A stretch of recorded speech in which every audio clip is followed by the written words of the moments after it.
All right, welcome everybody once again to another episode of the Uncivilized Art Podcast. I'm your host, Bumi Hazan, but I go by Bandit Hayes in the online space. I am joined today by my favorite lady, Celeste Orchid, and back on camera as well. Actually, been a minute, so we get to see her in all her glory in this episode. Unfortunately, Sweet Bunny couldn't join us today. It's a bit hot where he is, so wish him well. Hope he doesn't. Hope he's supposed to get some level of coolness where he is. But yeah, temperatures are rising, so stay hydrated, people. Stay hydrated. Stay cool. Stay hydrated. We're going to be talking about Delicious in Dungeon today, the Netflix anime based on the manga Dungeon Meshi. We're going to be talking all about that. We're going to be getting to all kinds of spoilers and fun things and stuff like that later on. But before that, we'll maybe talk a little bit of a basic thing, non-spoilery, just a little bit basics, non-spoiler opinions before that. But before that, Celeste, it's been a minute. It's been more than a minute. It's been however many minutes there are and I think about 2 months since the last time we was in the podcast.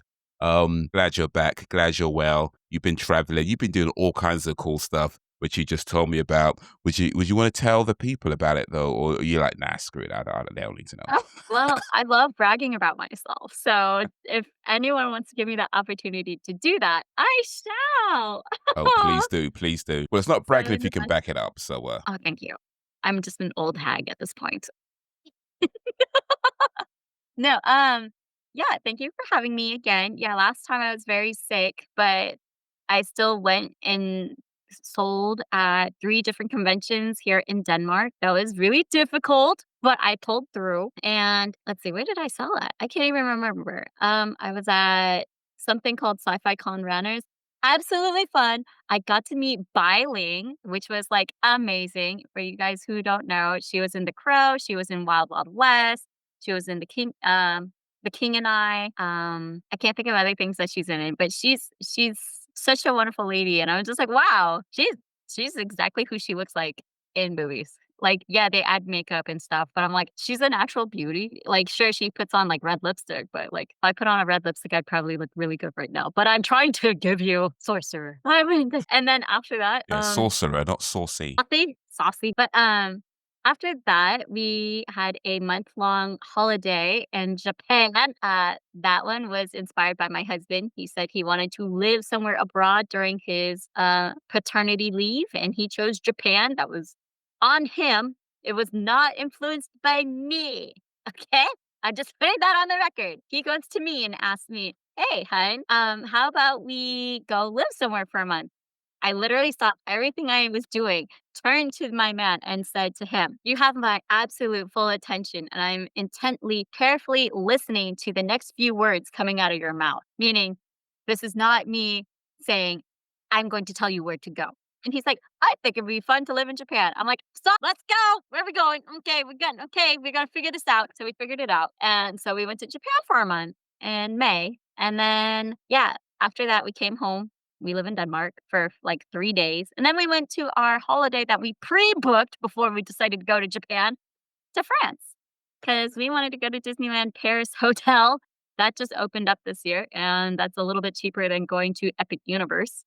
So, yeah, that was a lot of fun. Was it good with kids that are 2 under 2? Probably not a great idea, but it was still fun.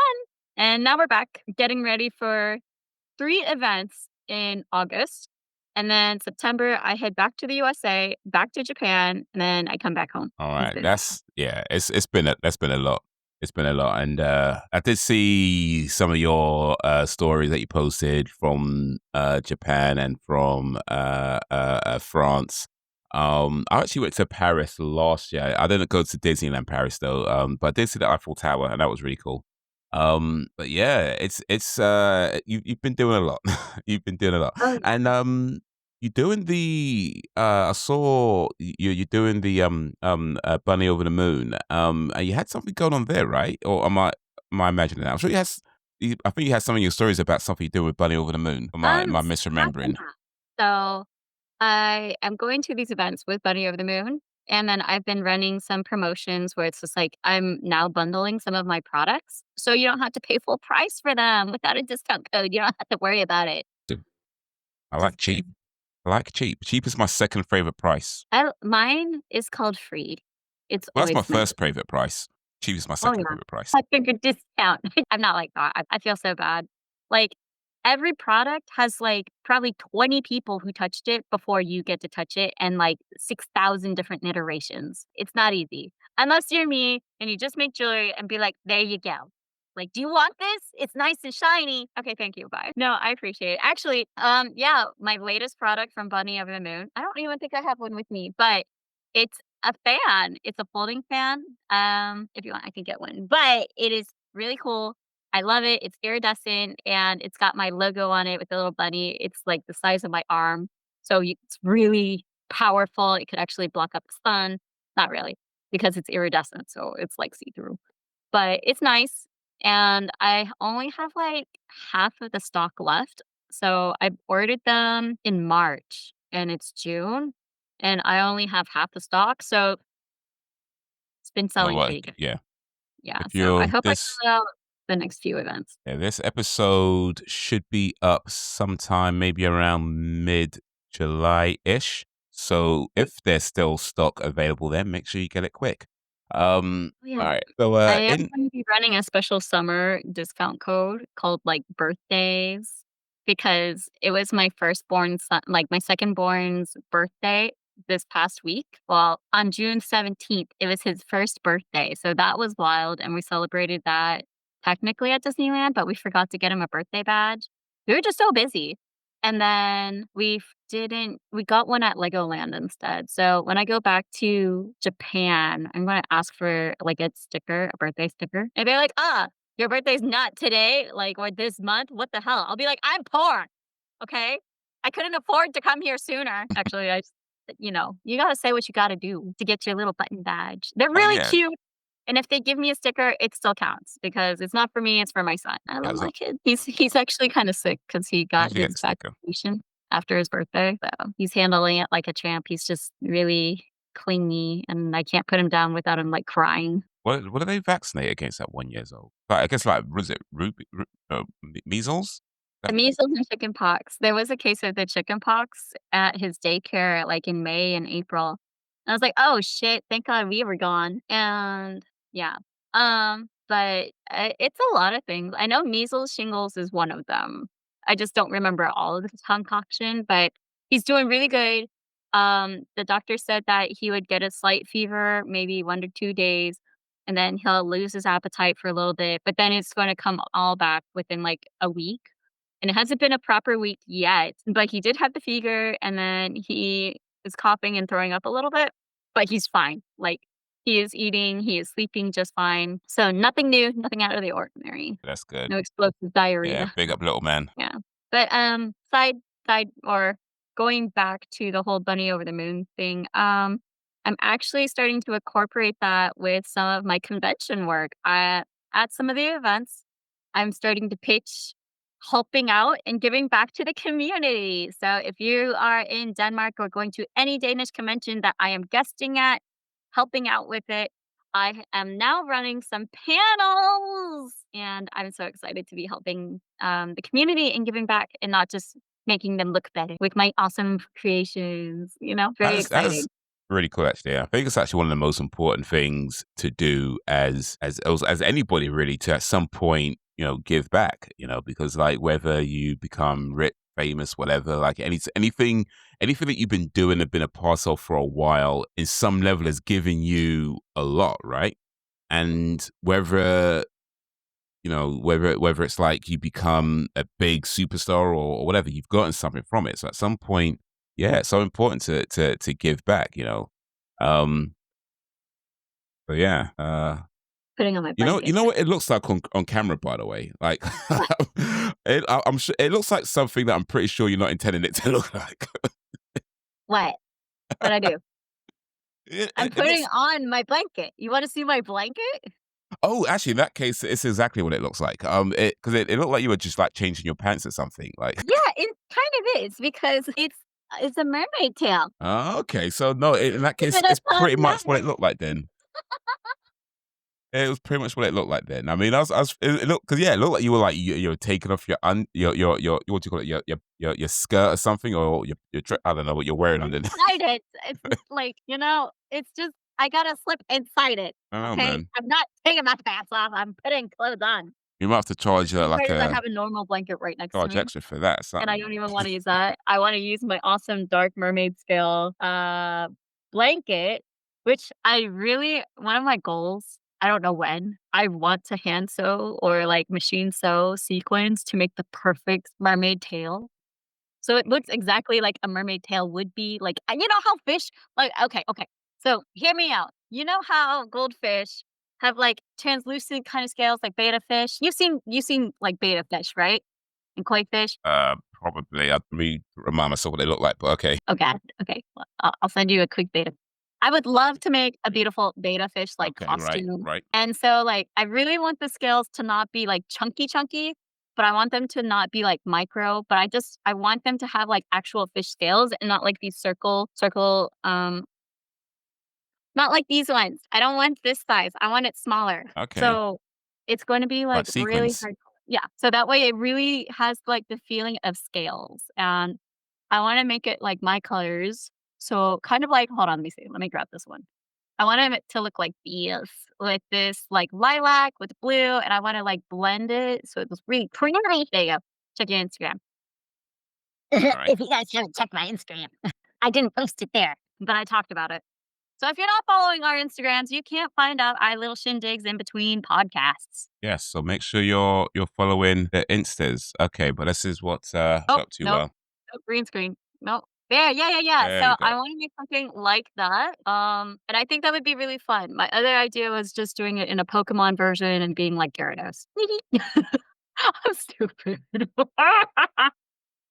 Hey, you gotta keep going though. Gotta keep just I mean, The you gotta keep creativity. yeah, you gotta keep being creative, pushing yourself You and know what I mean? Like, find something that makes you live, and it, like, drives you to try harder and strive harder. mm, Whether it's like, "I wanna walk 10 more steps today," or, "Man, I just wanna do 2 more hot dogs." That's fine, okay? This is Delicious in Dungeon, by the way. yeah. Not gonna get any hot dogs here. Dogs made out of dragon meat, red dragon Whoa, meat, whoa, whoa. Who or said kelpie. anything about dragging me? We're not even there yet. We're not there. Okay, no, we're not there. I do believe that actually because We haven't I even kind of started talking about the show. yeah, we'll get to dragon meat in a bit. But I do feel that's important though, because like I kind of think of it as like the difference between say a job and a career. And whereas not everybody needs a job, I do believe everybody needs a career. And the difference to me is that like a job is something you do because you got bills to pay and you all got to take care of things and that kind of stuff. So you have a job so you can just get through your day and get through your month or whatever your life and just Right. support the things you want to do. But a career is something that you just want to do. And for some people, sure, your career might pay enough where you don't need a job. And if that's the case, then great.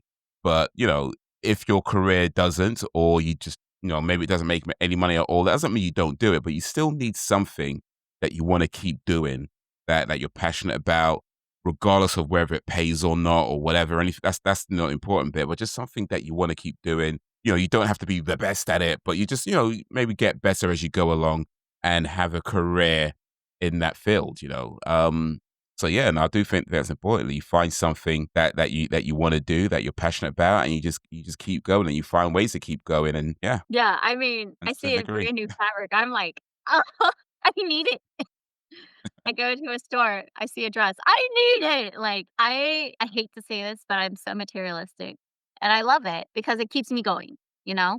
Like, is it to make content? No, but it makes me happy that I can know that I can take this dress and do something with it, like, fashionable or making it look nice and I feel nice, or I buy this, like, material and I can turn this material into something nice. Mm. So, yeah, You know, be on the no, lookout on my YouTube channel for my birthday dress of the year. I I'm think doing most geeks, like most geeky type people, are materialistic, at least on some level. Like maybe not fully materialistic in a sense that you only care about, names, brands, and not necessarily in that sense. But just in the sense that, I mean, let's keep it real. Like we like video games. That's some level of materialism, movies and things like that. I mean, there's an art to it. Of course, is what we talk about in this podcast. But we got to keep it real. There is a materialism to the things that we like, and so I think we're being honest. Yeah, there is always going to be at least some level of materialism to maybe even a lot of things out there. But as long as, or hopefully, that's not the main driving factor, where you're just so materialistic that you're not seeing the art and the beauty and that kind of thing. But yeah, I think guess we're all materialistic or on at least some level. We like Yeah, to have like, phones and I don't things buy like that. brand to say I buy brand. Like, there's specific things that I buy that is brand, like we're not sponsored, so I'm not gonna tell them. Anyways, so if we were sponsored, I would plug it right now. But Yeah. I have specific brands that are my favorite, and I won't say that I'll go in with the motive to buy, but if there is something that I see that I like and I try it on and it fits, like, my aesthetic and it doesn't wash me out, then yeah, maybe I will buy it. But you don't see me going off and be like, "I need to buy every single Hello Kitty item in the world." First off, that's damn hard to do, and secondly, there's too many collaborations with that. So it's no, Yeah. no, although I do really wanna get a Hello Kitty Gundam. I think that would be fun. Oh, that could be cool. I don't know much about either, but it sounds cool. Like from what I know about Gundam and Hello Kitty and the aesthetics I've seen of both, that could be a pretty cool combo. Have you not seen it? I've seen Gundam like years ago. I was watching the anime way back in the day when it was on TV for a little bit. I don't remember a whole lot from it though, because like maybe going back to the 90s or something like that. But yeah, I never kept up with Gundam and Hello Kitty. I've never looked into at Oh, all. no, So it's just like a small figurine collab kinda thing. It's not like a whole show. Yeah. I've already got it because 'cause I'm at my computer and I can send you. So there's one of them, and then this is I wish I could find something like this. I don't know if I'll be able to find this. No, wait, yeah. So there's that one, and then there's also, like, this other one okay, that's the stars kind of like a Hello Kitty Transformer, Hello yeah, yeah, Kitty yeah, yeah. Prime. Basically Transformer Hello Kitty. It's so cool. It screams Japan to me. Like, That's you get pretty this awesome. cute ass little cat, and then you get this giant mecha building on it. It seems like Japan to me. Like, I don't get that from Korea. I don't get that from Philippines, and I don't get it from any other country. It screams Japan to me. It is pretty unique. Did you hear that thing, by the way? I remember, like, it was something on Instagram or one of these. It's probably Instagram. Somebody was saying Hello Kitty isn't a cat, and I can't remember how they explained it. But have you heard that? Or by the way, Hello Kitty is not a Yeah, cat. she's the little girl in London. Okay, so that is actually the show then, or Yeah, because I've, like I've never watched it, so I assumed that Hello Kitty was a cat, but apparently Hello Kitty is not a cat. I mean, So well, yes, she's an anamorphic cat, but they present her as a, like, little girl type because she's got parents and a twin sister named Mimi and a boyfriend named Dear Daniel. dear Daniel. Yeah, Dear, like D-E-I Oh, dear. D-E-E-R, Okay, like, "Dear like the girl, animal. I found out that Hello Kitty has a boyfriend. I'm so shocked because she has a boyfriend before me." End entry. Okay. So, let me see if I understood this. So Hello Kitty is we see a cat that stands on its hind legs, right? That's what we see as the viewer, right? But in the show, she's not a cat. She's just like a person going about her day doing things. Is that right? Yeah. Yeah, yeah, yeah. It's kind of like Beastars, without, like, people actually realizing that they're different kinds of animals. Okay. Trying to Well, I think of, haven't like seen it either, actually. kinda So, like I would almost say almost like BoJack Horseman, but it's not BoJack Horseman because everyone knows BoJack is a horse. I I'm trying think to the think of, like, another show I think with the closest example I'm thinking of right now is The Simpsons, in that they're all yellow, but they're supposed to be white people. that's fair, and the Like only something like person that's like not stuff like that, that we yellow see yellow, but in the show they're like white people. yeah. The only person that's not yellow is, like, Apu, so Well, he's yeah, at all. but yeah, Very, very not. Well, he's not the only one, but I guess of Krusty does not you, count. yeah, Krusty's made up. I mean, makeup made up. All right, so that was I've never watched Hello Kitty, and now I know. This, I guess it's not a secret, but it's because I saw that clip come up, and I just figured it was like a theory of Hello Kitty fans, but apparently no, that's the show. There's a Hello No, Kitty. it's actually a It's a cat. huge show of Hello Kitty on YouTube that's free that you can watch, and my friend, she voices Pom Pompurin. Awesome. Yeah, he's the That's awesome. little pudgy dog with the little brown hat. It's called Hello Kitty and Friends. Kitty and Friends. I'm sorry. Mhm. Am I advocating for this? Sure, because it's something that's wholesome and cute, and everyone can use it to get cavities. By the way, I recently had my first root canal.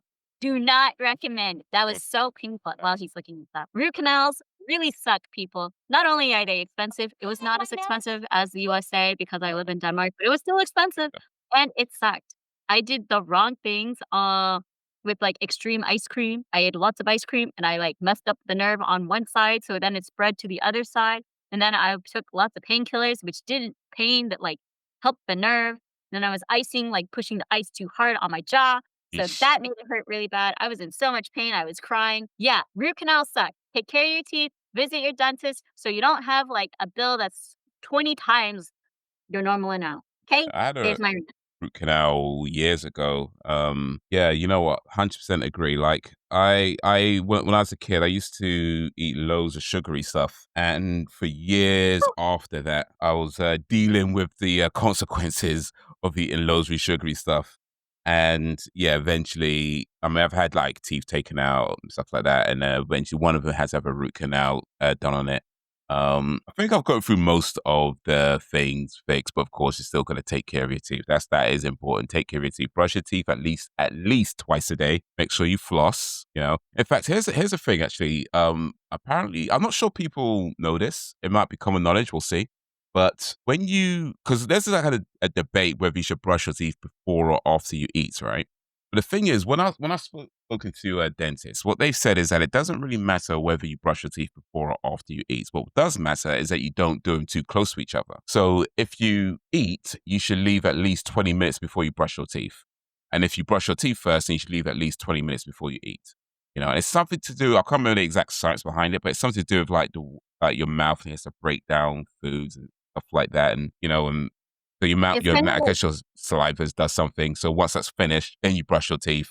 Or if you brush your teeth first, let the toothpaste do what it needs to do, and then you could eat. yeah, it's because like from what I understand, I watch a lot of dentistry things. Getting close to my root canal date, that sucked, but it was necessary. So, there's a lot of things that you need to do for your enamel, and there's a lots of sugars and acids that get stuck. So that's why you need to brush your teeth, and then the fluoride is there, and then you also have your saliva. So if you have both of them working together, your saliva doesn't have a chance to naturally break it down. So then you don't have a chance to really have a full cleaning sweep. And also, if you do it too close, you might actually wear down your enamel from what I understand. I can be wrong. Feel free to correct me in the comments. So that's why you don't need to go too close to one or another. I personally like brushing when I remember to brush. It's like when I have a chance to brush as well, because it is hard with two kids. That being Yeah, I said, have to brush my teeth now. it's Oh yeah, I have to brush my teeth now. I haven't brushed my teeth yet. I have to. Never mind. It was a It's bad like joke. that some days. Don't even play. So, yeah, I think it's also because of, like, the fluoride messes with, like, the way that it interacts with the teeth and, like, the food. So you that's why, like, I don't really like the idea of brushing your teeth and then you eat. I used to do that all my life, and then I thought about it. I'm like, "That's actually kinda stupid."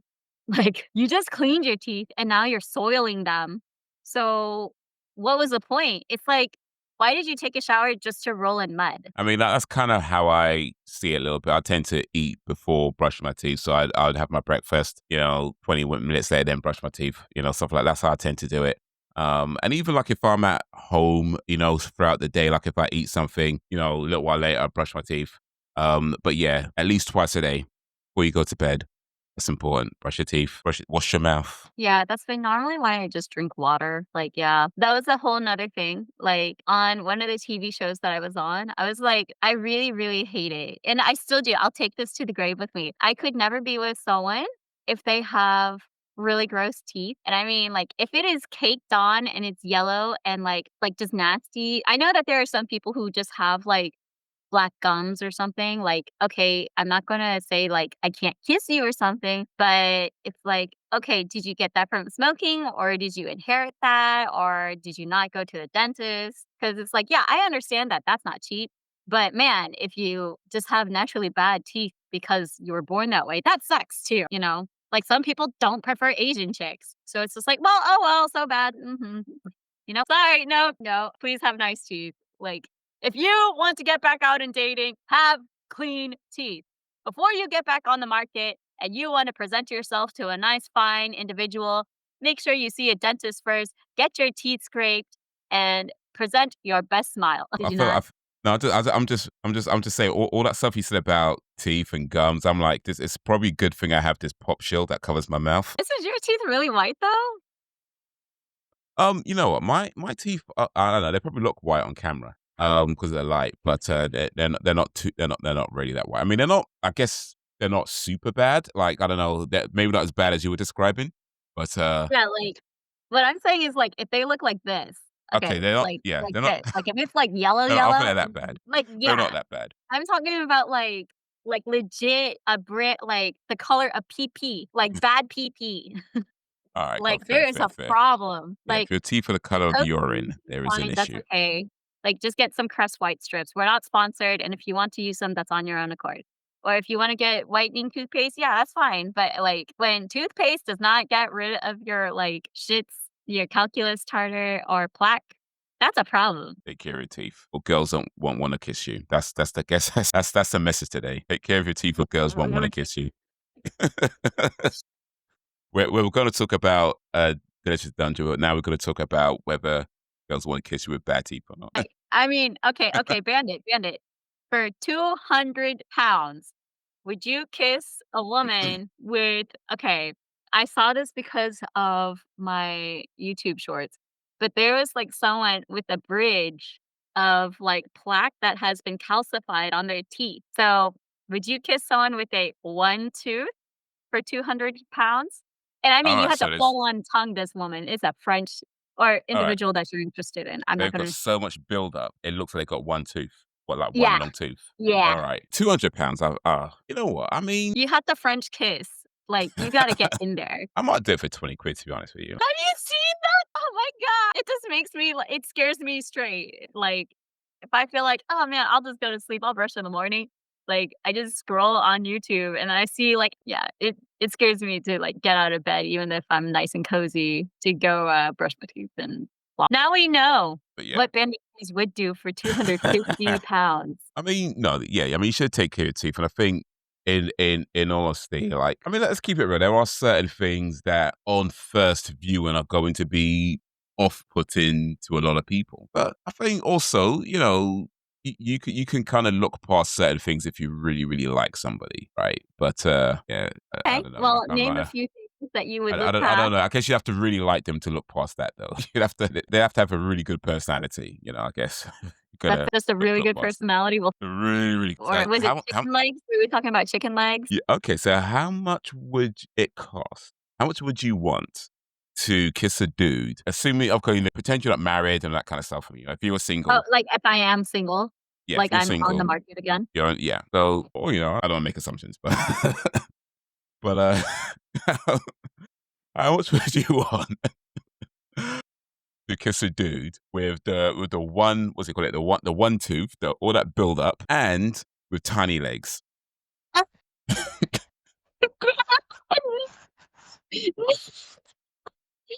You know what? Like, what are we forking out? How much do we need to? What's our I would goal for say the 5,000. GoFundMe? That's so I will throw up afterwards. God, it that better be a freaking oh god, that's 5,000 easily.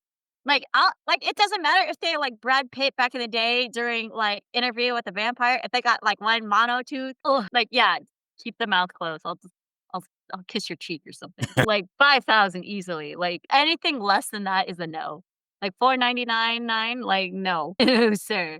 I need 5,000 or more, like, there is no way. That is, like, the antichrist to me. It could get worse. It could get worse. There's a lot of other things. Oh god. There's And a he's got lot of little other legs things as that well, so you're gonna have to, like, I don't know, kneel down or something, or he's gonna have to stand on a chair, or it can get real awkward. Yeah, What are you you what? talking about Yeah, I standing on said chair. yeah, because I said he's got the monotooth and he's got little legs. Oh, that's okay. But you don't Like, mind the little shorter legs. guys to me, I really don't care. Like, I was saying little I legs, like he's actually got dated a guy who was, like, roughly my height. okay. I mean like little legs, like they got like a regular sized torso, but they just got little legs. Oh, that's fine. I actually follow a content creator who has, like, only stub legs. So, like, he doesn't have, like, a fully developed quad. Not quad, calf? No, I guess it's a quad. Yeah, because, like, his legs got cut off before the knee. So he's, like, walking around on stumps, and I'm just like, "Wow, he's still a good looking guy." Like, sure, you don't have your legs, like, you could always get your prosthetic limbs, but All right, that's so okay. definitely Teeth legs are not thing? an issue. Ugh, The the teeth. teeth thing is, like, the the killer, okay? You know what? To be fair though, like it sounds funny, but like yeah, if you've got that much build up, I mean, you got to consider things like germs and all kinds of like things that just could be in there that you don't know about. Like you might be walking away with like some kind of disease afterwards. Like Yeah, I don't wanna be kissing this person and getting gingivitis myself. Don't give me some right, yeah, periodontal disease from making out with you. That's why I said 5,000 easily, 'cause, like, I get that germs in my mouth, and it's like, tongue sauce itching, Someone get me some Listerine. We're not sponsored, but tasting if it you for a use that while. yeah, like, I could kiss a guy missing a tooth, like, I could tolerate that, but, like, when I know that there's, like, heavy cake on like, when I mean caked on, like, tartar and plaque, like, that's the problem that my ex-fiancé had, and I'm just like, "Ugh, I kissed that, ugh." Not again. Okay, so question, They have a really good would you personality. kiss someone for free if they had a very dirty mouth? So imagine that they had a frosted cupcake, and they, like, scarfed it down. So they ate the cupcake, right? But they tried to kiss you with it all, like, chewed saliva, like, mushed in their mouth and, like, trying to share it and make you eat it too. Yeah, I don't have a problem with that. That's fine. You would do that? Oh, Yeah, that don't sound bad. That don't sound bad. That sounds pretty normal yeah, it's already been chewed with their or saliva, and then normalish. they give you the Yeah. mush, like, Yeah, but if you're you're kissing like, somebody, you're "What swapping saliva anyway. am I, a bird? Don't Yeah, feed me because like that." I mean, if you're kissing somebody, your saliva is like going back and forth or whatever anyway. So it's like, Yeah, for kissing. If I wanna eat food, I'll fucking eat food, but I don't want you to give me your eaten food. I would like the pleasure of enjoying it, and we'll get into this real podcast soon, by the way. But I'm I just don't, saying, like, for me, if someone was to do that, they need to pay me for that. I don't know. I feel like that's fine. Okay. That's fine. Yeah, I'm not I mean, if you kink want, shaming anyone. If that's your thing, having saliva spat with, like, food, like, not regurgitated, but just chewed and, like, kissed into your mouth, that's on you. It's cute, cute, yeah, sure. Not for me. all right. So before we move on a little bit though, I do have a question for you. So yeah, the last time we was on the podcast a couple of months back, and you didn't be doing loads of stuff in between then and now. But apart from Delicious in Dungeon, which we're going to talk about in a little bit, have you managed to make time for any movies, any games, anything that stands out, anything that Oh my sucks? gosh, I have. And recently, Netflix released something called K-pop Demon Hunters. I was like, "Okay, it's Sony Animations, hot off the press." I mean, I know this is like a month later when you're uploading this, but like, holy oh my god, it blew my expectations out of the water. I was so shocked. I'm like, "Okay, here we go, another, like, Spice Girls, like, wanna be like, fighter band kinda thing." Oh my god, we have to do a podcast on that. We have to. And I also watched Snow White, the live action, and I have to say, Okay. I went with the bar really low because of, everyone talking bad about it, and I really don't like the costumes. Like, the costumes are a boner kill for me, and it's just ways to make something look presentable. It was just not presentable for me. So, yeah, I give it a good C, or, like, if it's out of, like, 5, I'll give it a 2.5. It wasn't the worst, but it was not better than mediocre. Like, I can tell that I'm still a purist with the original that Walt Disney had intended. Yeah, I just think, like, the new modernization that they gave it, it just doesn't have the same magic of the original cartoon. So I've been watching that. Game-wise, I tried playing Marvel Rivals. Yeah. How's that? That's very complicated for someone who doesn't have time to learn every single character or learn quickly enough to adapt. It's basically Overwatch skinned with Marvel characters. It is fun. I do like it. I just don't get a lot of time to play it. Yeah, I yeah, can't responsibilities and all. is there anything else that I've watched? I can't think of it. Can't think of it, but yeah. No, that's not true. I also watched Wonka. So Okay, yeah, yeah. we want to revisit our Willy Wonka topic of Charlie and the Chocolate Factory, Willy Wonka and the Chocolate Factory, and Wonka. Now I can talk about all 3 movies because I've seen it. Yeah, what did you think of Wonka? Oh, so, that's a little strange. I think it was, like, a fever dream of what, like, Wonka would be. Timely Chalamet, ho Timmy did a good job. I don't think he was Wait, bad. I think he Charlemagne? was Yeah, Charlemagne. fun. Charlemagne, yeah, Timothy Charlemagne. Yeah, I think he was a good young Wonka, but it just seemed really it had a weird magic around it. 'Cause it's like, "Okay, you're selling this fantasy. Yeah, this is so fun. Yay." But then it just had this like, "But where did you get all your chocolate from? Like, you're making all this chocolate and you only have this tiny little briefcase. Where did you get all this chocolate?" Like, my rationale, like, comes out, and I'm just like, "But that doesn't make any sense. Where the fuck are you getting all this you're selling all this chocolate!" So, I mean, it's a overall definitely very fantastical for sure in its approach to storytelling. But mhm. yeah, I enjoyed it still. I enjoyed it a lot. I thought it was a really good movie, and I liked the songs, of it. And yeah, Charlemagne, in my opinion, is one of the best new actors going right now. So yeah, I really enjoyed Wonka. Yeah. What was that one song? I forget how it goes. Chocolate Pocketeer. No, Pocket gonna make some Wonka chocolate. Put your hands into your pocket. I've forgotten, but yeah, it was cool. I liked it. Yeah. That's good. Yeah, I think that was a good solid, like, movie to watch. It was very entertaining. Like, it was just a nice little twist. Do I like the rogue Oompa Loompa? Not so much. I think that was a little, Oh, just the one on his own. he was like, "Oh, I'm a rogue Oompa Loompa doing all these things." And I thought that was, like, uncharacteristic of it. I thought that Yeah, was but then I guess to be fair, it is like before we know the Oompa Loompas as well. So I guess that's how they started. Well, potentially anyway. I But don't know. like, I thought Wonka wasn't whatchamacallit, I thought it wasn't, like, in that whole storyline. Is it canon? well, I mean, with this movie with Wonka, it's at least as far as I'm aware, it's basically an original story for because his backstory was never really explored, right? In any not in the books, I don't think anyway. So this is basically an original story for Wonka, but set in that world, and it kind of links a little bit to the newer movies. Sorry, not new movies, the older movies, but not in any direct way. So it's not a direct prequel to, Willy Wonka with, Gene Wilder or Charlie and the Chocolate Oh, Factory you're with Johnny incorrect. Depp. I just looked it up, Okay. 'cause I didn't know. So the movie Wonka 2023 is considered canon as the prequel to the 1971 film Willy Wonka and the Chocolate Factory. So it is canon to Gene Wilder, not canon Okay. to Johnny Depp. Okay. Well, that's interesting then. That's interesting I because, like, because it seemed to me they were making references, but they weren't necessarily trying to link it. That's how it seemed to me when I watched it. They were just making references to the later, you say later. They're making references to the previous film, but they weren't necessarily trying to link it directly. That's how it seems to me. Okay, right. but all right, fair enough. You mentioned you watched Snow White. I actually watched Snow White as well recently. And yeah, same reason as yourself. Like you kind of heard about it. I wasn't really overly interested in that movie when it came out, but of course it got so much buzz and Negative. attention for all the wrong reasons. And it came out on streaming, and it was no surprise to me that it was the number one streamed movie on Disney Plus. I was like, yeah, that didn't surprise me at all because all the people who say they hate it, I'm sure they were going to watch it multiple times. Um, but yeah, I did watch it for myself a couple of days ago. You watched it 4 times, right? I watched it 3 times. So I Three watched times. once, then I fell asleep at a certain part, then re-woke up, and then I was like, "Okay, I messed up." So then I watched it again, and then Chris hadn't watched it yet. So then I watched it with my husband. So I watched All it right, 3 times. three So I times. get look, Yeah, I like princess movies. I have movies that I would like to be not that. I wish I watched Lilo and Stitch, but yeah, I'm good. yeah. I mean, with Snow White, though, I think for me, I mean, fundamentally, it's a kids' movie, so I'm not expecting it to appeal to me anyway, right? Um, and I thought as a kids' movie, it seemed fine.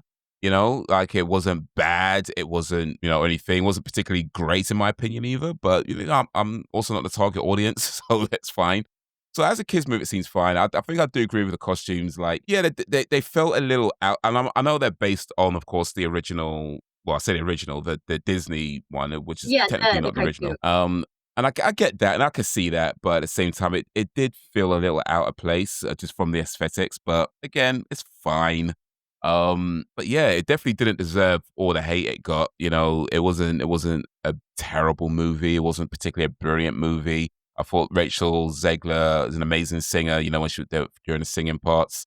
And overall, it's there. It's the princess with a kind heart and that kind of thing. It's yeah, it's just fine. Yeah, like, I definitely think there was a little bit too many scenes. Like, I feel like there was just a bit disconnect, like "Okay, we're gonna sing now, and then here's an extra song, and then here's a canon song going back into the song." Like, I understand that it was supposed to be a musical, but damn, I think they coulda cut out, like, 1 song. I'm a little disappointed about, like, the love interest there. Not the prince. Oh, not the prince, actually. He's He's not not a even a prince in prince, this, is he? that's a He's not a dude. prince in this one, yeah. He's a thief, actually, isn't he? Yeah, he's a Crook. thief.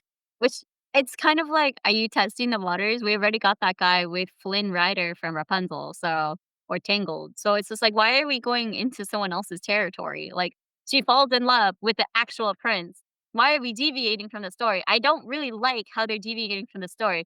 Also, why was it necessary that the dwarves are CGI?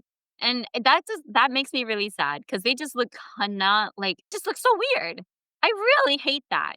And I realized that the dwarves had all these neurodivergencies in them, and I was like, "Oh, look, he's actually a narcoleptic. Oh, yeah, look, he's actually, like, autistic. Oh, he is OCD."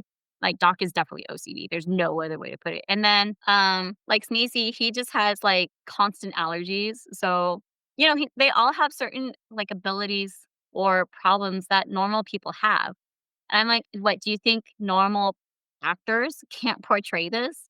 And then the random band that is with the main dude, I was like, "Is that even necessary?" Now you're just adding random people. Wait, what? Yeah, Random what? Who? yeah, so Jonathan's crew of people that were, like, thieves with him, Okay, yeah, yeah, yeah. I really don't understand the point of them being there. I'm like, They don't really do they're much not dancing, adding do they? anything. The only person that added something was the guy who's like, "I am master of the crossbow." She's like, "That's Oh, not a yeah, crossbow." yeah. Like, I loved him. I loved him. He stole the scene every time he was in it. I thought he was so good. And it makes me sad that he wasn't cast as an actual, like, character that's more important than a minor character, you know? Yeah, I think there was a lot said about the dwarfs being CGI rather than using Human. actors of height of that height.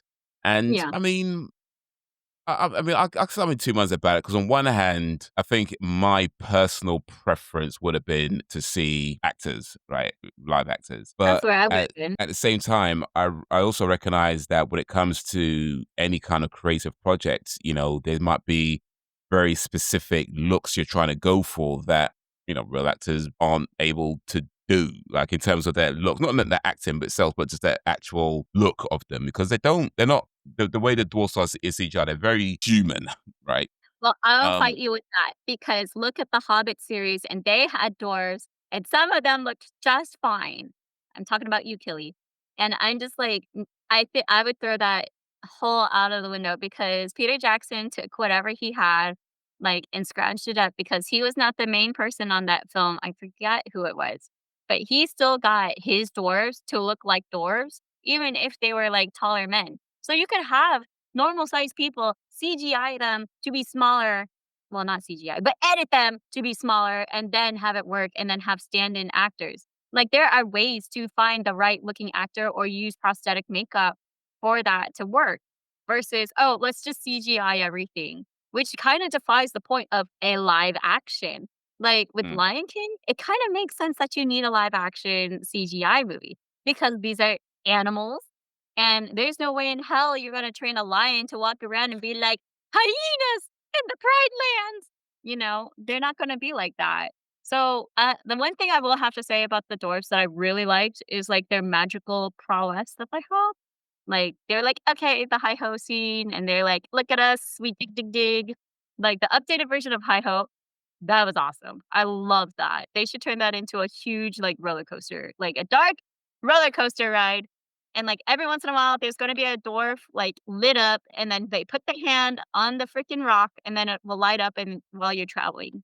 I think that would be an amazing ride. Okay. but like in a theme park. Okay, Yeah, yeah, yeah. So, did you ever hi ho. go to any Disneyland? Been to any Disneyland? You've never Never been to ever one? been. Oh my god. Oh my god, Bandit, you don't understand the magic of Well, I being. have been to theme parks, just not Disneyland.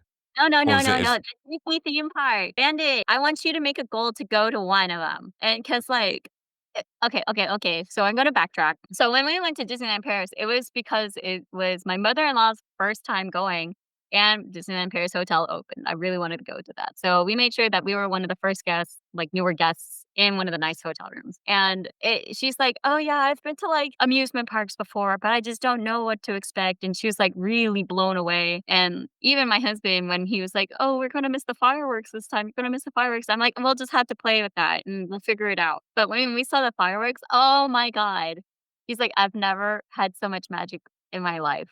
And like that was magical. It is an experience. You have to go on a weekday so that there's not that many people. Don't go to the ones in the US right now. Maybe go to the one in Japan. I don't know. Choose your poison. If you wanna go to the one in Beijing, sure. Shanghai, maybe, I don't know. Haven't been there yet. But I can definitely vouch for no, I don't like I can vouch for the one in California. It's okay. I haven't been in the, like, a hot minute, but one in Tokyo, absolutely. Highly recommend. Okay. The fireworks show was amazing. How It's many so amazing. Disneylands are there? Because I knew there was. Is it Orlando, right? And then Paris. And is there more than that? Yeah, there's, like, 6 parks now. So, Paris, Orlando, Anaheim, which is California, or Los Angeles. So, Paris, Orlando, Los Angeles, Tokyo, Shanghai, and Beijing. They just announced the new park that they are going to be working on in Abu Dhabi, which doesn't make sense to me. So, how can you have a magical property such as like Disney in Abu Dhabi, where if you're gay, you will be killed on sight? I mean, they won't be gay, I guess. But It just doesn't make sense. I mean, Like, which Disney you characters know, are gay? You all these guess you won't have agendas those for ones. like LGBTQ plus, and it makes me really happy. But at the same time, like you're not going to honor those properties properly. You know, Yeah. it just seems so. Yeah, I I mean, mean, see, I was just saying, I mean, you're right in terms of like how things, how that is, but then I think it's not the first time we've seen companies put money over yeah, like yeah. morals or over, say what's it create what's the word I'm looking for? Integrity of a creative integrity of a property. Oh, So agreed. yeah, it wouldn't. I mean, yeah, it's not a surprise, is what I'm saying. They do need a new park, though. They need a new park, like, in the USA or something because they need the space. They need to do what Universal's doing. Did you know that Universal is constantly developing new attractions all the time? Like, now they have a new place that they're developing in Texas just for kids. It's like Trolls and Kung Fu Panda and something else, I don't know. I think it's Shrek. And then now they're doing some Vegas shows where it's year-round, like, horror nights. So it's just, like, they're really pushing out their IPs, but turning it into, like, park segments, so that way you have a spot to go to multiple locations, and by doing this, by having multiple parks, you're increasing, like, that location's value. So It is I mean, because 'cause advantageous. there's loads of theme parks in Orlando, right? I mean, there's like Disneyland. I think there's like Universal. There's quite a few in Orlando, isn't there? Yeah, yeah, yeah. So Disney owns, I think, 3 parks in Orlando. So they have Walt Disney World, it's called Walt Disney World, and then they have Epcot, which is the big dome, and then they have Animal Kingdom. Animal Kingdom is where you can go become Avatar Land and turn into a blue person. You know what I'm talking about? Okay, yeah, the Navi. Yeah, Navi. Thank you. I totally forgot. I was telling the series. So, I know that there is like 2 parks for Universal. The one is Universal Studios Islands of Adventure or Isle of Adventure, and then the second park is called Epic Universe. And then there is also SeaWorld, which is it's quote unquote a theme park, but it's, kind of like an aquarium with a roller coaster and a few rides. Okay, There okay. might be one Oh more, yeah, Busch Gardens, but I don't think it's there. Let me double check. Oh, look at the that. Busch Garden. Busch Garden there. 9 theme yeah. 9. What? Just Mhm. Orlando? Yeah, just Orlando. There's a few that I don't know about, but Does Orlando oh, nothing but theme parks then? Like, look at that. I didn't know this. So Universal actually has 4 technically. So I was wrong. So it's Universal Studios as one, kinda like Walt Disney World. Then there's Universal's Islands of Adventure. Then they have Volcano Bay. So Universal Volcano Bay is like a water park. Totally forgot about that. And then they have now Universal Studios Epic Universe, which is the brand new one that opened in May 2025. okay, so it's.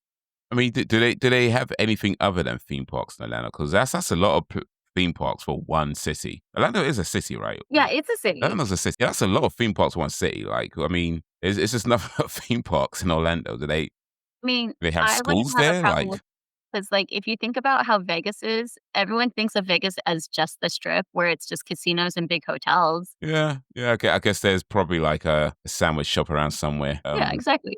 Yeah, Yeah, and then there's or a Pizza Hut. apparently, I got this wrong, I didn't realize this, but there's 4 Disney parks in Orlando. 4 Disney parks, 4 Universal parks. So that's 8 there. What's the That's ninth park 8. then? The other 2, so there's 10 actually. There's 10, okay. SeaWorld Orlando, that's what I mentioned, and then the other one is called Aquatica Orlando, which is a water park. Uh, Look at that, they got 10, and these bitches be rolling in theme parks. They for real, for stupid. real, for real. Man, if I lived in Florida, I'd be fucked up. I'd be like, "Oh, man, I got my cards for every place. Where am I going today?" All right, all right. Well, from theme parks to dungeons, kind of Do you have a close. favorite theme park that you've been to? I've been not many. I want to say 2 theme parks in my lifetime. Okay. One of them was Chessington World of Adventures. I went there twice. Once as a kid before it was a theme park. Okay. So back in the olden days, I'm showing my age now. But Chessington World of Adventures used to be called Chessington Zoo, and it was it was a zoo. Go there see the animals. It wasn't a theme park. But later on, it became a theme park and a zoo, and that's when they changed the name to Chesterton World of Adventures. So I went there as a kid when it was Chesterton Zoo. I got lost. It was a school trip. Had to seek help and to find my through. And I went as an adult when it was Chesterton World of Adventures during a work trip. They took us to Chesterton World of Adventures. They called it a team building exercise, but let's be real. People just wanted to go on the rides. I just want to go on the rides. It was fun though, can't lie. And I feel like I've been to another one, but I don't know. I guess I've been on like different roller coasters and stuff like that. Maybe they weren't strictly speaking theme parks in the strict definition of the term, but yeah, I've been on a few different rides and stuff like that. But yeah, Chesington is the one that sticks out the most. That's in like which part? It's like just outside London, or maybe just inside London. I I can't remember. haven't been to any theme parks in London yet, but I hope to. Yeah, Yeah, Chessington 'cause is pretty much the one actually. yeah, 'cause my friends were saying I should start applying to MCM London and then try helping out the community there. I'm like, "Okay, that's not a bad idea, but I have 2 under 2, so I probably shouldn't do that just yet." But I could probably go early, and then we could go set up and then go to a theme park. Yes. Get there early. Get there early. That's the key. Yeah, Get there you early. could be my help. Oh yeah, let me know where you go and range. Look at theme parks in London. Yeah, yeah. I think it's just it's not is it?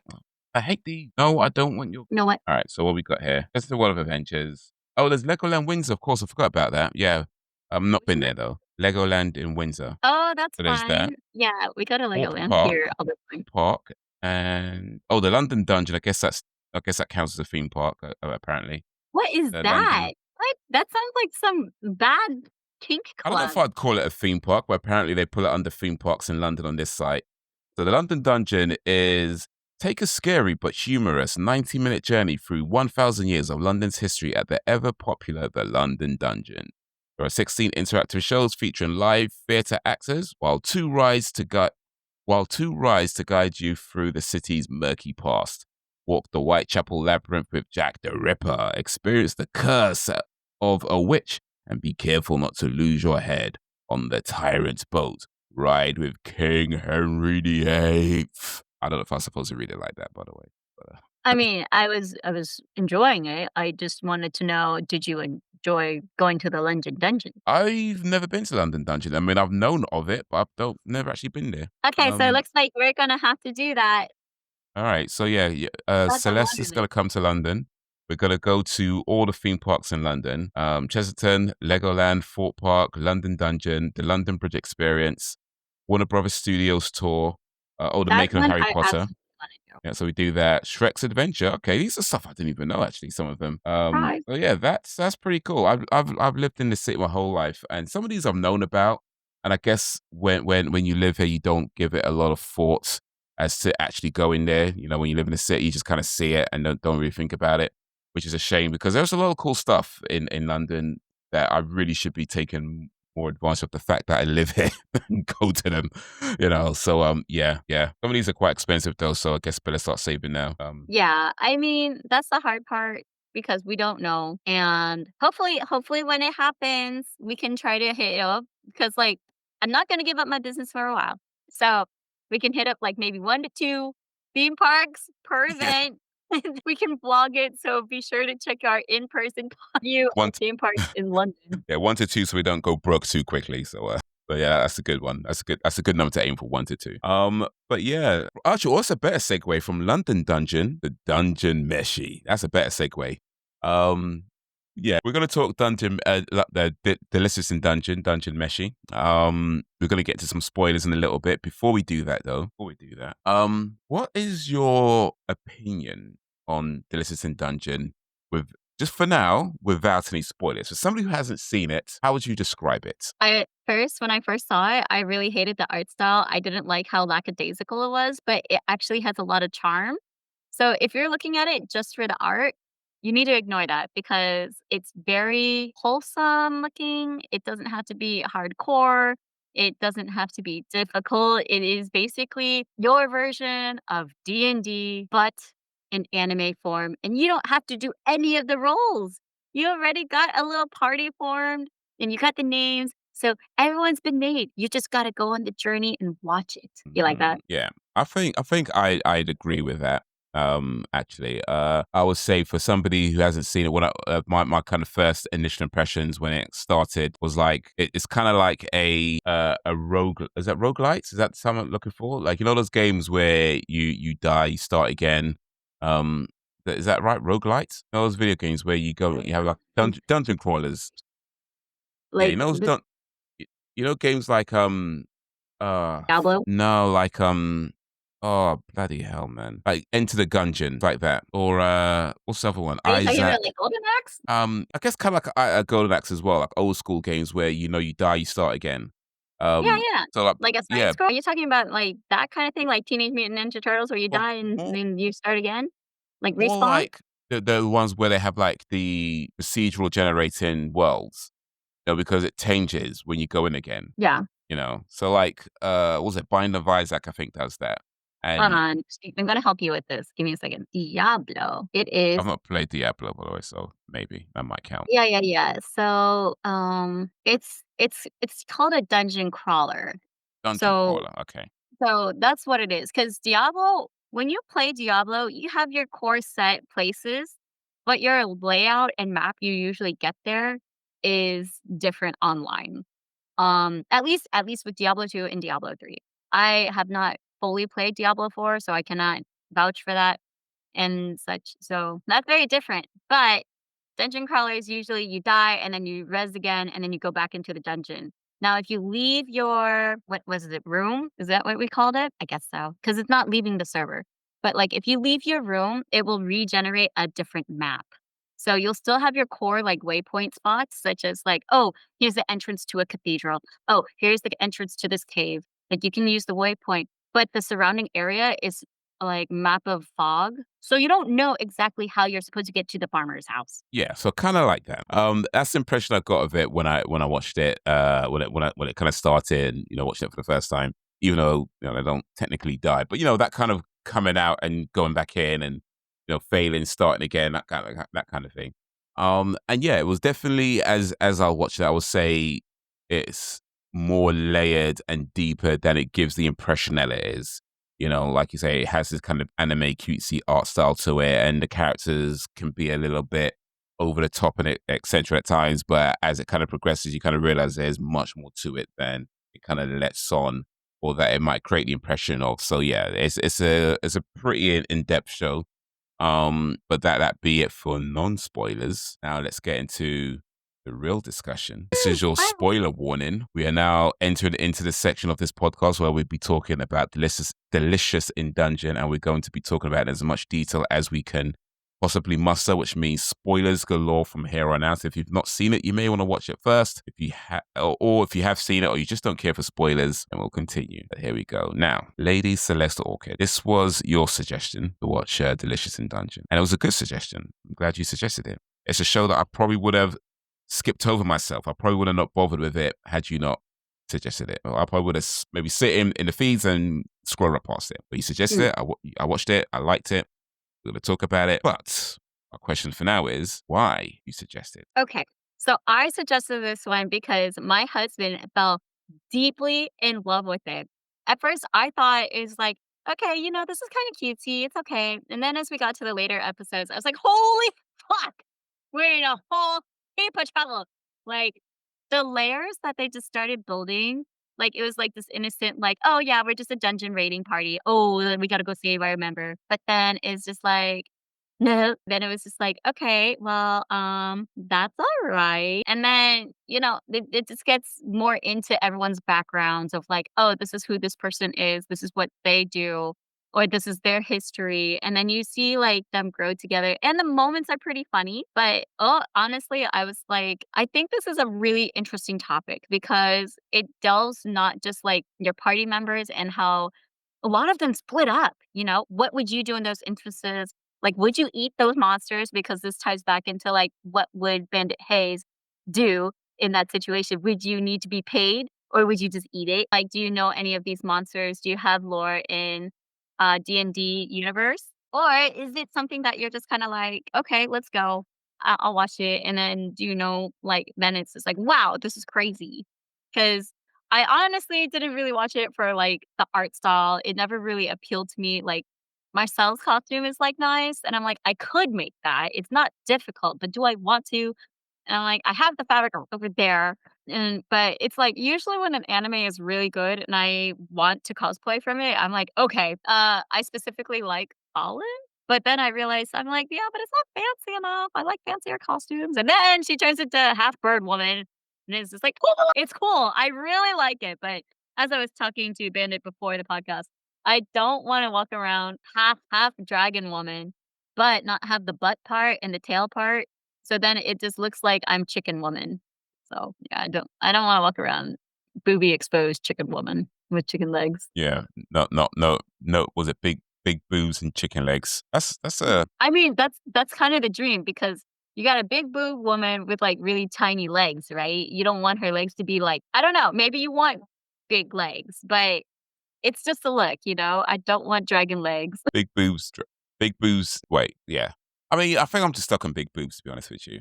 Um, Most people are, we're just good with that. Like, we don't need yeah. to go further. It's cool. You I got think nice to be boobs. honest, if the big boobs are there, nobody's gonna notice the legs. So Yeah, so anyway, before I get yeah, too so inappropriate, I'm sorry. I thought it would be kind of like an interesting multi-layered topic because there's just so much to it. Like, there's Laios. Laios is kind of like this expert on monsters, and then he's like a weirdo in the sense Mm. that he's like, "I've always been interested in wanting to eat them." And then we find out a little bit more about monster anatomy through the show, and it's like really kind of educational from a like fantasy standpoint, you know? Mm. Yeah, I I thought don't know, I thought that was kind of cool. no, it was. I mean, I thought it was cool too. But yeah, I thought they were all kind of interesting characters. And with Marcille, she was kind of interesting to me because she's very annoying, in the early episodes. And I feel like that's very, very deliberate. Like she's very deliberately made to be this kind of annoying character, always kind of crying, complaining about having to eat the monsters, that she enjoys the monsters when she eats it, but it complains more about having to eat monsters. But then there's a growth that happens with her when Itsumi comes into the show, and she's talking and she's kind of like how Marcel was in the beginning, like, "Oh, I'm not eating that. I don't do things I don't like," and she's talking to her about why they have to do it because it's not about whether you like it or not. It's just the fact that they need to stay sustained. They need to be able to sustain themselves so they can do what needs to be done. So there's a kind of a growth and a lesson in that as well. That sometimes you got to do things you don't necessarily want to do or like doing, but because the goal you're trying to achieve is that important to you, you kind of put yourself through things that you have to do. And another thing about Marcel I thought was really interesting is that, yeah, she, like in the beginning, she's kind of annoying character. She's kind of playing all the time, but then she's also, and she is kind of naive and inexperienced, but then she's also like a really powerful, like she doesn't have a lot of experience in the world with doing magic. And they note on that when they talk about how, oh yeah, people from a school tend to do, these certain things because they learned from a book. And so that she hasn't maybe had the experience of being more creative with it. But she is a powerful, and it is a very big part of how they got so far with healing, and even though it definitely gets questionable morally ambiguous when they bring Valen back, using the dragon meat, and the fact that she was really far gone when they brought her back. She was able to do that. She was able to use that dark magic to do that. The illegal, well, what they say, Yeah, the dangerous magic, illegal dark dark magic. magic. Oh, that's necromancy, you can't be doing that. But I'm like, so it's not fair that there can be actual healers that resurrect people, but the moment that she does it with a tome that, like, or a spell that's labeled dark magic, I don't think that's fair. Because there's actually, like, a resurrection office, right? And they resurrect, so why has her method worse? And that makes me really sad because there are ways for people to get resurrected, and she resurrected them. It just happens to be an illegal way. I'm like, "That's bullshit." That made me really sad. They might expand on it in season two because they don't fully explain why this magic is considered illegal. I mean, I think Marcel does give an interesting explanation as to that. Some I can't remember what exactly what she said right now, but something about like it's just magic. It's this old magic that have been around a long time that people don't really know much about, and she's studying it so she can make it safer and that kind of thing. But yeah, they don't. I don't believe, at least not to my mind right now, I don't believe they fully explain why specifically that type of magic was illegal. But then, yeah, like you said, they had the resurrection office. So, and the other guy was it Tosin, the gnome. Is that Are you talking about Chilchuck or are you talking about Senshi? no? He was the gnome. He wasn't part of their party. He was a guy that wore glasses. He Oh, was doing resurrections as well. yeah, Um, hold on. Is that, half elf, milk Belcorum, home, black gnome, spellcaster? Yeah, yeah, yeah, home. You're right. Home. Okay. Yeah, so yeah, there was a gnome that he was doing some resurrection spells, and he was purposefully, using Namari as a shield to get killed and then resurrecting her. So yeah, it's interesting that okay, so that's fine, but what she did wasn't. So yeah, there might need a bit more of an explanation on that one. But yeah, I did like how they kind of explained how resurrections could even possible because inside a dungeon, death doesn't really happen. It talks about how the soul doesn't really separate from the body. I mean, they did say that the more damaged the body is, Mhm. the further the soul is, but it's never really separate that far apart. So that's why they're able to bring them back as long as they're not too far gone. I mean, in Fallon's case, she was digested. It's just their bones, and so they needed where they say they would normally use goats, they had to use the dragon meat, the red dragon meat, for the calories. So they They put got her okay, look. back She had no using that. meat on her bones. They gotta put that Yeah, back on. yeah, Something else has to support her and it like her big boobs. yeah. Indeed, Mhm. she needs a strong back. Yeah, um, I'm just looking up. It is Marcel uses quote unquote ancient magic, which also refers to black magic. It doesn't actually say anything else about it, but Marcel just says like magic itself isn't inherently bad. It's just how people use it. So right. it Yeah, could yeah, yeah. be that this spell used so many people like actual dead people to bring back other people in necromancy or something potentially. I don't know. But that's my speculation. But yeah, then what was interesting with Fallon though? One, in fact, I was watching this video today where they mentioned this, and Fallon is the only character that you learn about through others. When she's in the show, we don't really see much of her because I mean by that point she's really more dragon than Fallon anyway. So like everything we know about Fallon is really told through from Marcel when she talks about being in the school with her, or Laos when talks about being the bigger brother and older, growing up and that kind of thing. But what we find out with Fallon though when she does come back is the mad mage kind of recognizes that is the dragon. If you remember, like when he sees it and he says, "I didn't give you permission to change," that was him, sensing the dragon that he's given orders to. So of course it ends up, all messed up and Balin changed it into this beast that seeking the king Delgal, who's already vanished, that Man Mage doesn't even know about, who's kind of on this endless search for somebody that isn't even there anymore. That was another thing as well. So the Golden Country was vanished over 1,000 years ago. They said, and it was the mage Thistle he was originally a court jester and was asked to study magic, and he goes crazy in his studies, becomes obsessed, and I don't feel this show fully explains, but I did see some interesting theories about why he's so obsessed with Belgal. And His one of lord, you know? He loved to serve his lord, and he's, like, so committed to his lord that he wants him back, you know? It's yeah, kind of that obsessive, like, slave kinda thing. I Like, remember "I live like to serve, and if I don't have my lord, who am I?" At least that's remember what I got. uh, I no, don't no, know if other I'm not disagreeing. I'm not disagreeing. But remember when Senshi was telling his backstory, and he was saying that the dungeon responded to their desires. You know, when they were tired, they would find a room, and you kind of see examples of that throughout the show as well, where they need something and it's just kind of there. So the dungeon has responded to their desires, and perhaps in that, with the king, him wanting to protect the city and protect the golden country, and Thistle being his servant. Perhaps the obsession has been that, trying to fulfill this desire to protect, but with him not knowing that the king is gone, and he casts a spell of immortality on them, on that city, and they've kind of suffered through that immortality. But I guess Thistle doesn't fully realize that through his madness.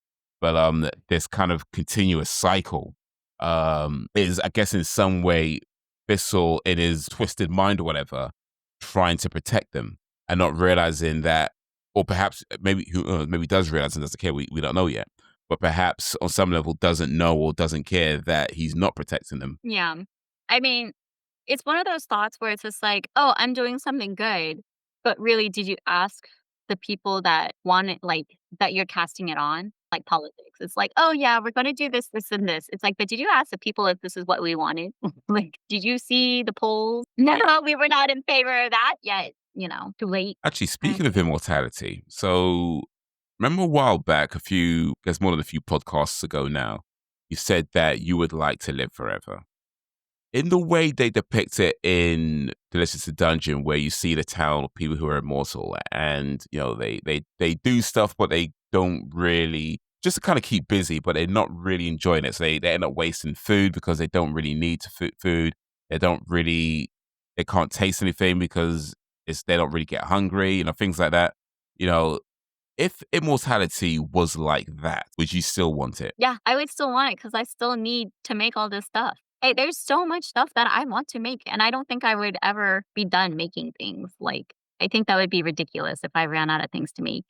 Okay, so even in the sense where it's like, okay, they can make food, but they don't really have a need for food. And I guess you're with yourself, be more like making I'd costumes. be happier if I Um, don't have to worry about food. okay, Like, fair that's enough. where I'm at. Like, sure, okay, it could be delicious. Okay, sure, I need to drink water. Okay, I just need to have, like, a vitamin a day. Like, if I could have 1 meal a day that covers everything and then, like, I'm good for the whole day and satiated, that would be perfect. I could sit there and play games forever. I could sit there and sew forever. I could sit there and knit forever. Hell, I could sit there and write books forever, you know? I'd be okay with that. 'Cause then I have Okay, more time to be creative and put out the output that brings me joy. all right, Like, all all right. these So other people, immortality still they just wins. don't have the drive that I have. Because I want that. Like, maybe I want to learn how to do better nail art today. Maybe next time I wanna do nail art on my toes. Maybe I actually want to try to, I don't know, learn how to fix a car, because that is something that I am terrible at. I have tried really hard to study, like, engines. I think I need, like, 2 lifetimes just to understand that. Well, if you're gonna live forever, you could just walk everywhere. You matter. Oh, yeah, yeah, yeah, that's true. Yeah, you just walk I and mean, but swim. still, trying to master spells and sorcery, absolutely. I would love to have lifetimes just to accumulate all that knowledge and try it and all these different kind of things. Like, how cool would it be to be like, "Oh, yeah, water walking, this spell. Oh, look at that. I learned how to fly now. Oh, look, I can conjure wings, so now I can feel like an angel. Oh, look at that. I took my wings off, but I'm not bleeding. Oh, look at that. My hair is blue now without having to sit there for 6 hours in a salon chair." I'm just saying. There's the possibilities are limitless without having, like, a deadline. Get it? No, no, that's fair. That's fair. All right. So I could finish. entire list of, like, Wikipedia and Netflix, Yeah, twice over. maybe. We'll see. You could It read keeps everything on Twitter. finish One Piece. I don't think yeah, you'd ever finish One Piece. You might need a zillion lifetimes for that. That's why you gotta be immortal. I still advocate for it. I still advocate. We still advocate for more immortality. There might be another version of. By the way, have you seen Invincible, the Amazon show? No, but I did realize I did watch this other show called Free Run Beyond, like, how do you say it? Beyond the Journey. Oh, is that on Netflix as well? I think Fair so. Run? I think that's on Netflix. Yeah, It yeah, is it got so recommended good. to I me. think everyone else needs to watch it. Yeah, Freya Ren. There we go. Freya Ren? Freya Ren. Yeah, Free I'm not sure Run. if I'm saying it right, but yeah, I saw this pop up in my recommends. All right. So here's the thing about Invincible, real quick though, is that there's a Okay. character called the Immortal, right? And he's called the Immortal. By the way, just basic thing. It's a show about in a world where superheroes are commonplace, right? So one of the characters is called Immortal, and he's called Immortal because he lives forever. You know, you could stab him, shoot him, whatever. He's going to live forever. He might die, but he can come back to life. You know, he's going to live forever. Now there's he lives for so long, and there's a episode where he just goes mad because he's just been alive too long, and we don't see why he goes mad because like it's set in the future, so we don't see the build up to that. We just see that he's gone mad. It's like when one of the characters goes to the future, and in this future, the character's already gone mad, and he says, you know, I've just been living forever. I can't die. You know, everybody I loved is ever loved is dead. You know, so he just goes crazy and he just kills people, just killing a bunch of people. And the only way they can stop him is by chopping his head off and, you know, keeping his head up separate from his body so he can't come back to life again. But But is he actually dead with his head chopped off? so Or is he yeah, see, he's dead until they put his head back on his body and he comes back to life. So so he's still dead though. yeah, That's so he strange. can't do anything with his head separate from his body. But if you put his head back on his body, he will come back to life. I wonder if that's, like, supposed to be like a deep stasis, like you're asleep, or if you're, like, dead and then you just wake up. You know what I'm saying? I guess it's Like, more how like a does it work? sleep then rather than dead in fairness then in that case. Yeah, it's probably more like a sleep. But he can't do anything while his head and body Oh, separate. But he's the in a question coma, that's what it is. he's in a coma. But Yeah, when you cut his head off, he's in a coma, and then when you put it back on, he's waked up. wakes up. Yeah. But he don't know that he's technically dead because people in comas could be dead. They could be potatoing. Yeah, he just won't know. He won't have any. Yeah. All right. So here's my question. In that form of immortality, where everybody you love dies and you end up going crazy and start killing a bunch of people, would you still want to be immortal? Yes, Still, okay. absolutely. Even if you end up going crazy and just killing a bunch of people, you'd still want it. Listen, there are a lot of bad people in the world, and if I could True. do something to save people and stop the injustices, I'll go after them, you know?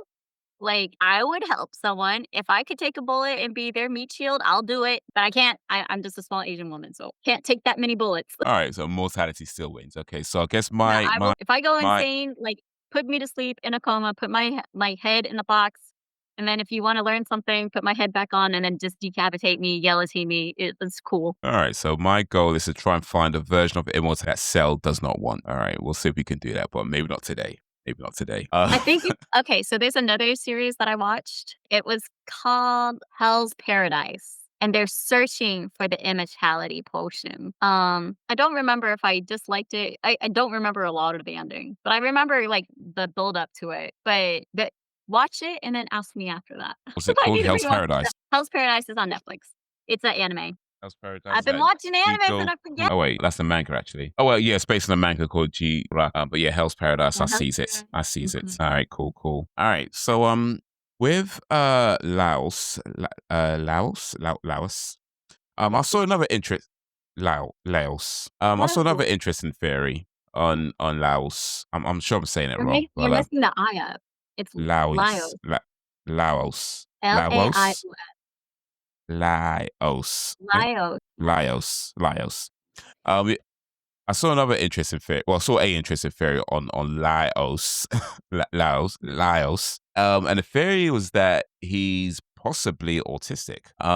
And it was by a psychologist who kind of went through the autism spectrum, how people sort of diagnose autism. And of course, you know, I say of course, but he did say that, you know, of course you can't make a diagnosis based on, you know, that, right? But Yeah. according to what we see in the show and what's explained in the show, Um, yeah, he can't. Although you can't say full on certain that he is, there is a lot of possibility that he is. Like he has a lot of autistic traits. Um, what's your view on that? Because I thought that was really interesting, especially when he is this character who he seems odd in times where he wants to save his sister, but then he gets so excited about the monsters, and he does often seem to have like struggles like communicating or talk to people or understanding what's going on, keeping things from his party with the whole thing about the mollusks and the sword and that kind of stuff like that, and just saying like some mad things that most people probably wouldn't say, especially when he said if Helen didn't get eaten by the dragon, we wouldn't be here eating monsters or something like that, and it's like, wait, what? Like, It's a little too so real, man. yeah, and it's like on one hand, he's like I yeah, I get what you're saying, but maybe don't word it that way. So yeah, Sugarcoat it. what's your view on that theory? Have you heard it before? Is this the first time you're hearing it, or do you have No, another this is the theory? first time I'm hearing it, and I firmly believe that he is on the autism spectrum. And that's why when he's fighting, what the heck, like, who is it? Who is it? No, not Kaburu. Is it Kaburu who actually likes? No, Shuro. Yeah, yeah, yeah. Because he was considered Laos's first friend, and he loves Fallen. And Laios doesn't understand the social cues and contexts that Shuro gives him. And I was like always thinking that's kind of weird because then there's Marcel and like those two, like the main party members, they seem to be okay with like his autismness versus like these other people, but they're like, yeah, he's got these weird quirks about him and it's kind of weird, but we can handle it. And then there's some people in the world who are just like, no, this level of you, I just can't tolerate you. I just don't like this about you. And I Mm, really see that because, like, I don't wanna say lots of people on the spectrum will gravitate toward one type of thing and just study it immensely, and that's everyone. No, that's not what I mean. But what I'm saying is, like, Laios found something to help him get through, and not just be like a fighter kinda character. Because really, we haven't really seen him do well in the fighter position. So, like, is he a tank? I wouldn't say he's a good tank either. So he's kind of like a scholarly knowledge person more than a fighter. Because was he the one who beat the dragon? Not real, but like he has just really good knowledge of all the other beasts, but he's still useful. So it's like, yeah, I think that makes sense. I do think Laios has lots of tendencies, and I think it makes it really human. Like he makes him more relatable. It gives him a layer of depth as opposed to, look at me, I'm big strong man, and I know something about these monsters because I fought them before. He's like, "No, I read about this and I was really interested and, I don't have a lot of friends, so what did I do? I turned to reading." yeah, and he ended up reading loads about monsters and I guess fantasized about what they taste like. Um, I mean, but, like, if you read something and then you're like, I guess for me, if I see the way that I relate to that is if I see a cosplay or, like, a crazy costume. I posted recently about, like, Beyoncé and this, like, LED dress that changed and it matched the stage. I'm like, "I wonder what that would feel like."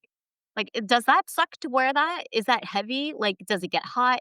Like, that's how I relate to Laios, where he's like, "Oh, I see this monster. I wonder what that would taste like."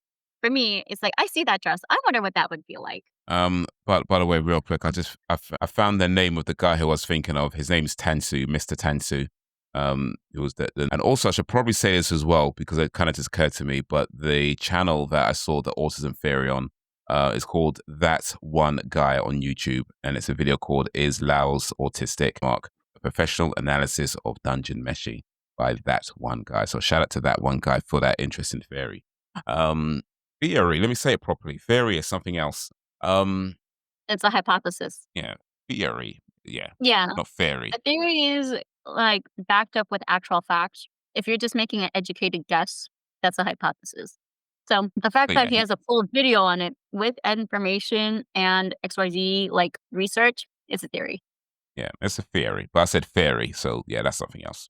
Fairy is like Okay. little fuzzy things. No, listen. That's a fairy, you know. Oh, But I'm a sorry, what'd you say? theory, theory, yeah, is when you're Okay, gotcha. saying so. trying to make sense of things. Of fairy. It probably sounds the same on the thing on the microphone. It probably just sounds like I'm saying the exact same word. But yeah, is Fairy.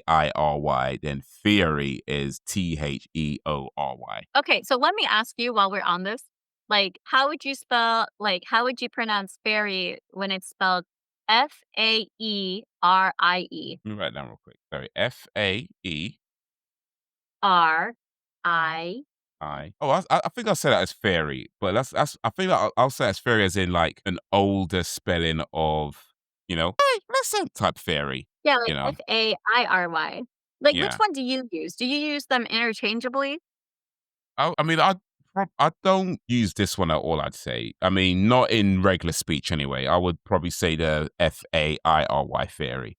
Yeah, In regular speech, this was something like I might read it in an old poem or something like that, and I know what it is. But yeah, I yeah. pronounce that as fairy. Yeah, because, like, apparently the Faerie one is the older one, apparently by AI breakdown. Thanks, Google. Yeah, I don't know. I got that. Oh, I got the okay, and AI knowledge apparently right. Erie is a little bit wicked to actively evil. So a good one is the normal spelling of Fairy. Okay, so Faerie is a bad fairy or a little Technically, bit and a naughty. little so I maybe know. and maybe, it's, like, So, interchangeable. So now I know, and then when you say FAE, like fae, that's just the common word of, like, fairies. So it's like saying people. what FAE is? Wait, what? I was wait. Just the word FAE? Yeah, that one's like it's like the population. So, like, you know how you say people and, like, folk, Yeah. like a group of people? That's like the same thing, you just say fae. So Fae is referring to. Oh, okay. Instead of, Fairy. like, you don't wanna use, like, fairies, like, it's just a traditional way of commonly saying, like, all fairy type, because like, there's pixies too, Oh, I you see know? what you mean. So Fae refers to all the fairies. Oh, Yeah, so gotcha. it's just a broad term, like saying human, people, folk, Right, right. gathering, congregation. Okay, Fae, fairy. We're learning today. We're learning about fairies. For We're the learning dungeon, about a lot, but they didn't eat that learn in for the delicious. fairies. I was Yeah, I looking don't. too. Would you actually eat the humanoid type monsters? Oh, that I'm not. Here's the thing. I mean, I like what Marcel said about you got to do what you got to do, right? Because I believe that. I do believe that you got to do what you got to do, and sometimes things you don't like, as long as it's not immoral or anything like that, if you got to do it for the goal you're trying to achieve, then you got to do it. It'd be hard, I think, to bring yourself to eat something that looks human, even though you know that it isn't. You know what I mean? Like that would take Mhm. some willpower. Like I might need to blindfold, not blind myself. Not that extreme. I might need to blindfold myself, or something like that, and be like, yeah, just don't tell me. Yeah, Listen, to like Senshi, cook something. Don't tell me what it is. I might have to be like that. I might have to so be like that. here's my thing. I don't think I could do it, but I think if they cut it up and dice it and mince it enough that I don't recognize it, I could probably eat it. Yeah, You know what I mean? yeah. Because, Put some hot like, sauce on it. gonna give me the buns in the dungeon? Like, what's wrong with you? Well, they got toilets, so I mean, you'd be fine. There's a dragon, it's called my no, no, no. So, yeah, because that was just something that I was thinking, like, is that safe? Is that a good idea? Like, which parts would you eat? And, like, why should you consider which parts to eat? Oh my god, because then it's just like, it's humanoid, right? So, you clearly don't want the stomach. I don't think I want to eat the heart and not the liver. Like, so would you just eat the muscles? And it's just like, okay, I'm just so it's just kind of like, That's what? It's kind of the thing though, like at some points, because we know Senshi lives in the dungeon. Of course, we know Senshi's knowledgeable about cooking the monsters. But a part of it is also like, how did you like, because we know that he had that group, the dwarven party that ended up, all dying. And they were eating the monsters when they was lost in the dungeon then. And we get that. But then at the same time, it's like you must have had you would have had to learn real quick what to eat, what not to eat, how to cook it, all of that stuff, because you don't get too many chances to mess it up. You know what I'm saying? Mhm. Like you eat the wrong part of the wrong animal or the wrong monster rather, and it's over. So Oh, yeah.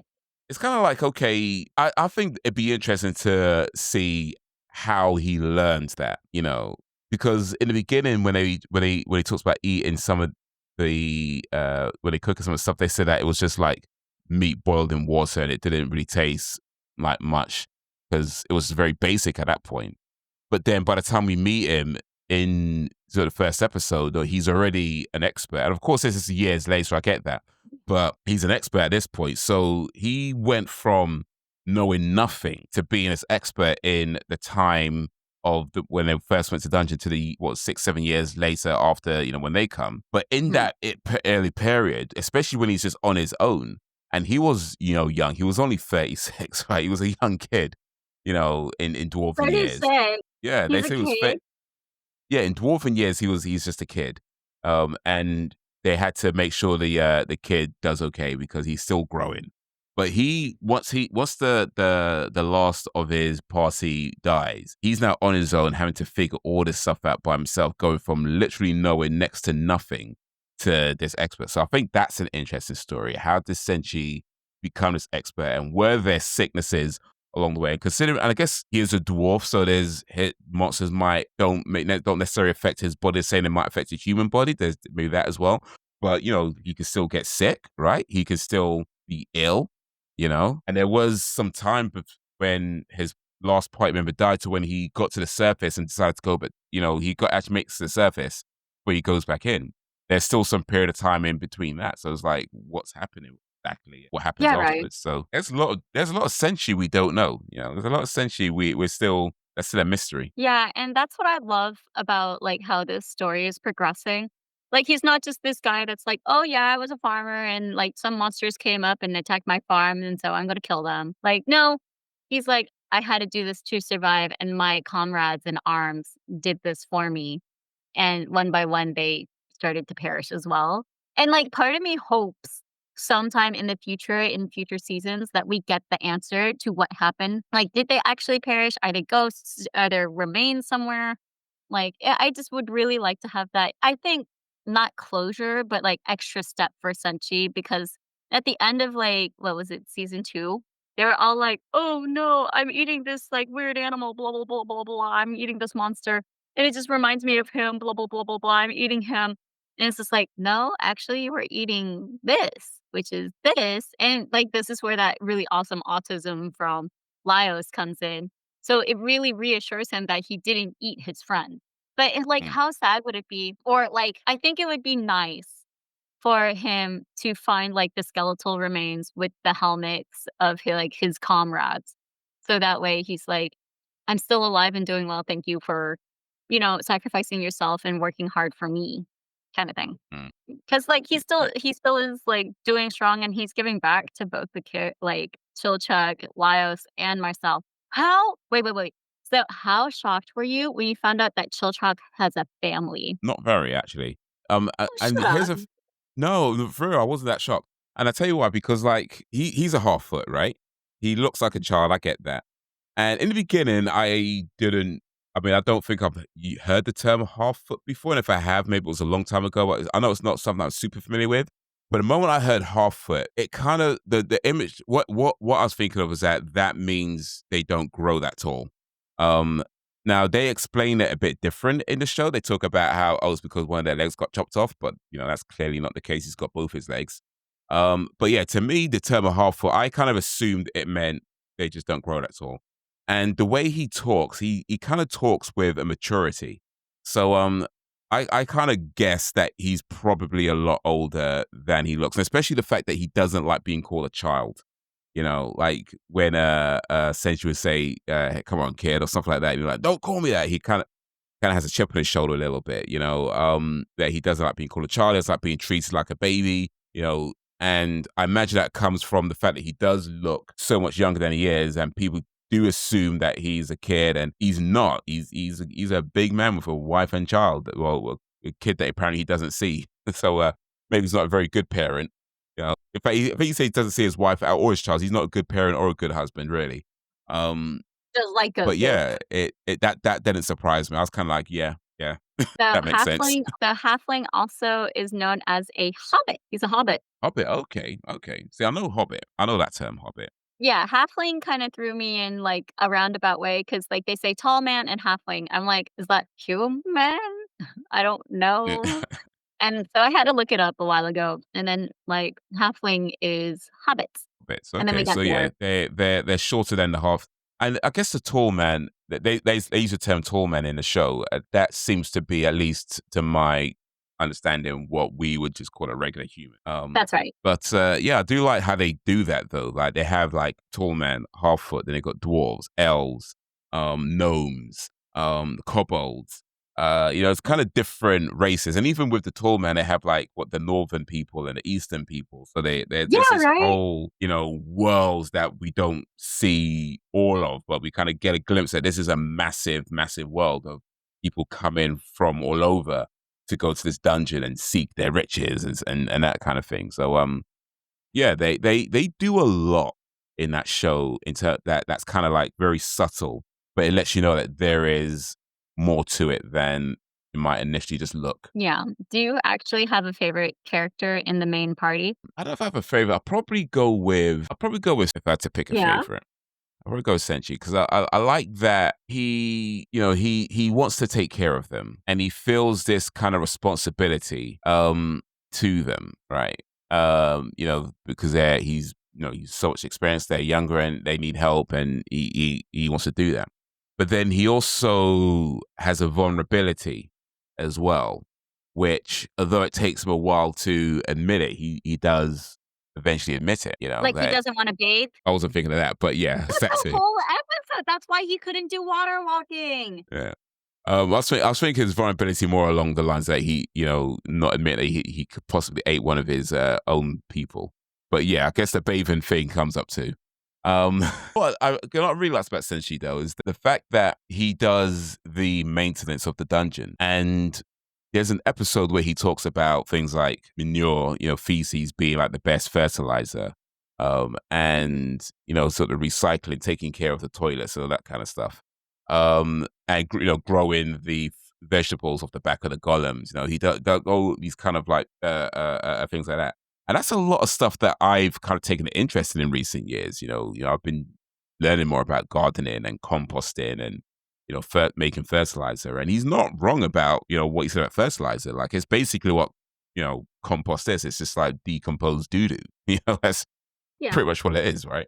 So there was nothing, at least to my knowledge, what you said was incorrect. And it sounds yucky and whatever, and you kind of get that through Marcille going, "Oh, that's disgusting," and Chilchuck saying, "That's exactly how it's done on the surface too." She's like, "I know, but you just don't want to hear it."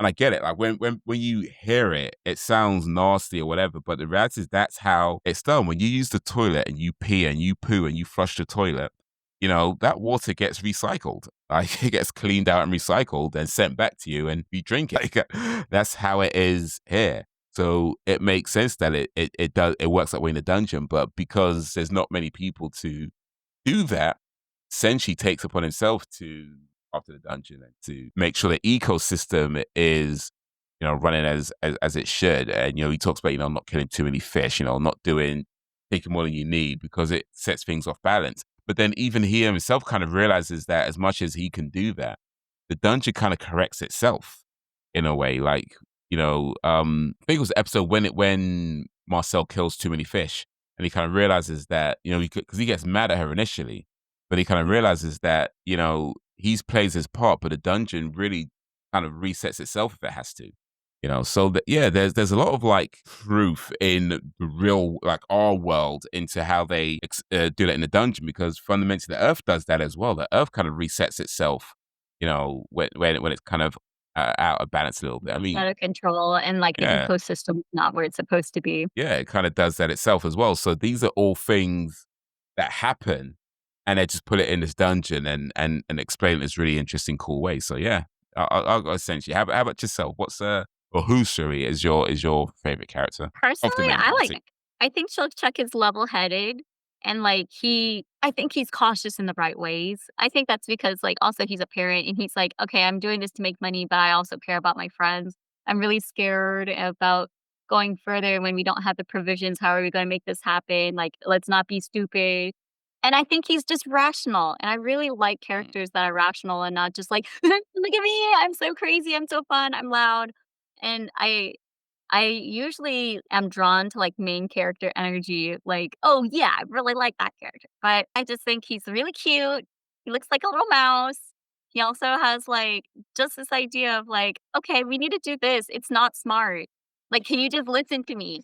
And I relate to that, and that's why I like him. I didn't realize that because there's so many things that happen where I'm just like, yeah, can we not do that? Can you listen to me? Can we just like, prevent that. I love preventative measures and redundancies being put into place, knowing, like, "Okay, is this safe? This isn't safe. Like, let's hold on to the handrail and not jump down the stairs."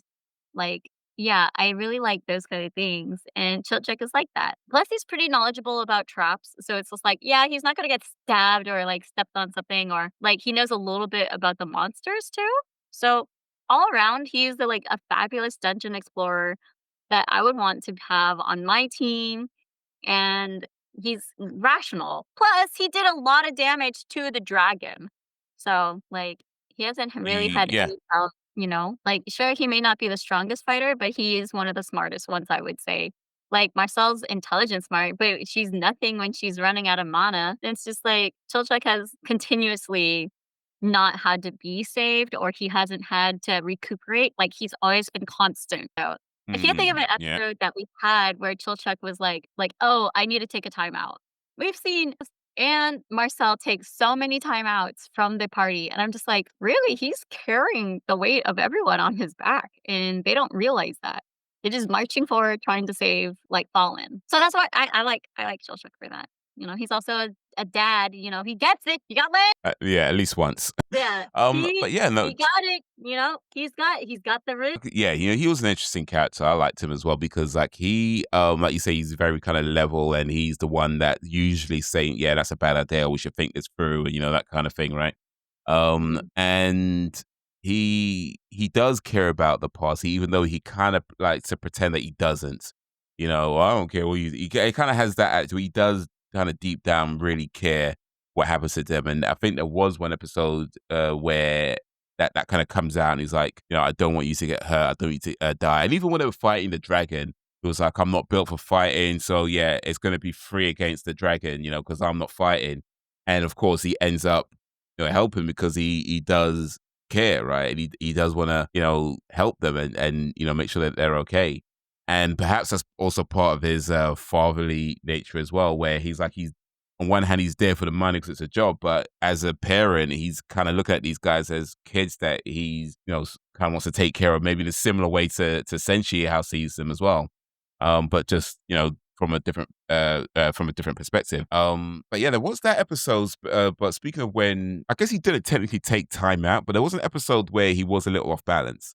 And that was the one with the mimic. Remember that he went into a room because he saw a mimic, and I remember that one, but I don't think he had it, like because when I say, like, he's off balance, I think he had a problem with it, but I don't think it's like Laios and, like, Marcel's way, that they had to, like, lay down, that they needed the extra healing. Like, Marcel constantly complains about, like, "Oh, I'm out of mana. Everything's so dizzy. I can't cast mm, my spells." You're practically useless.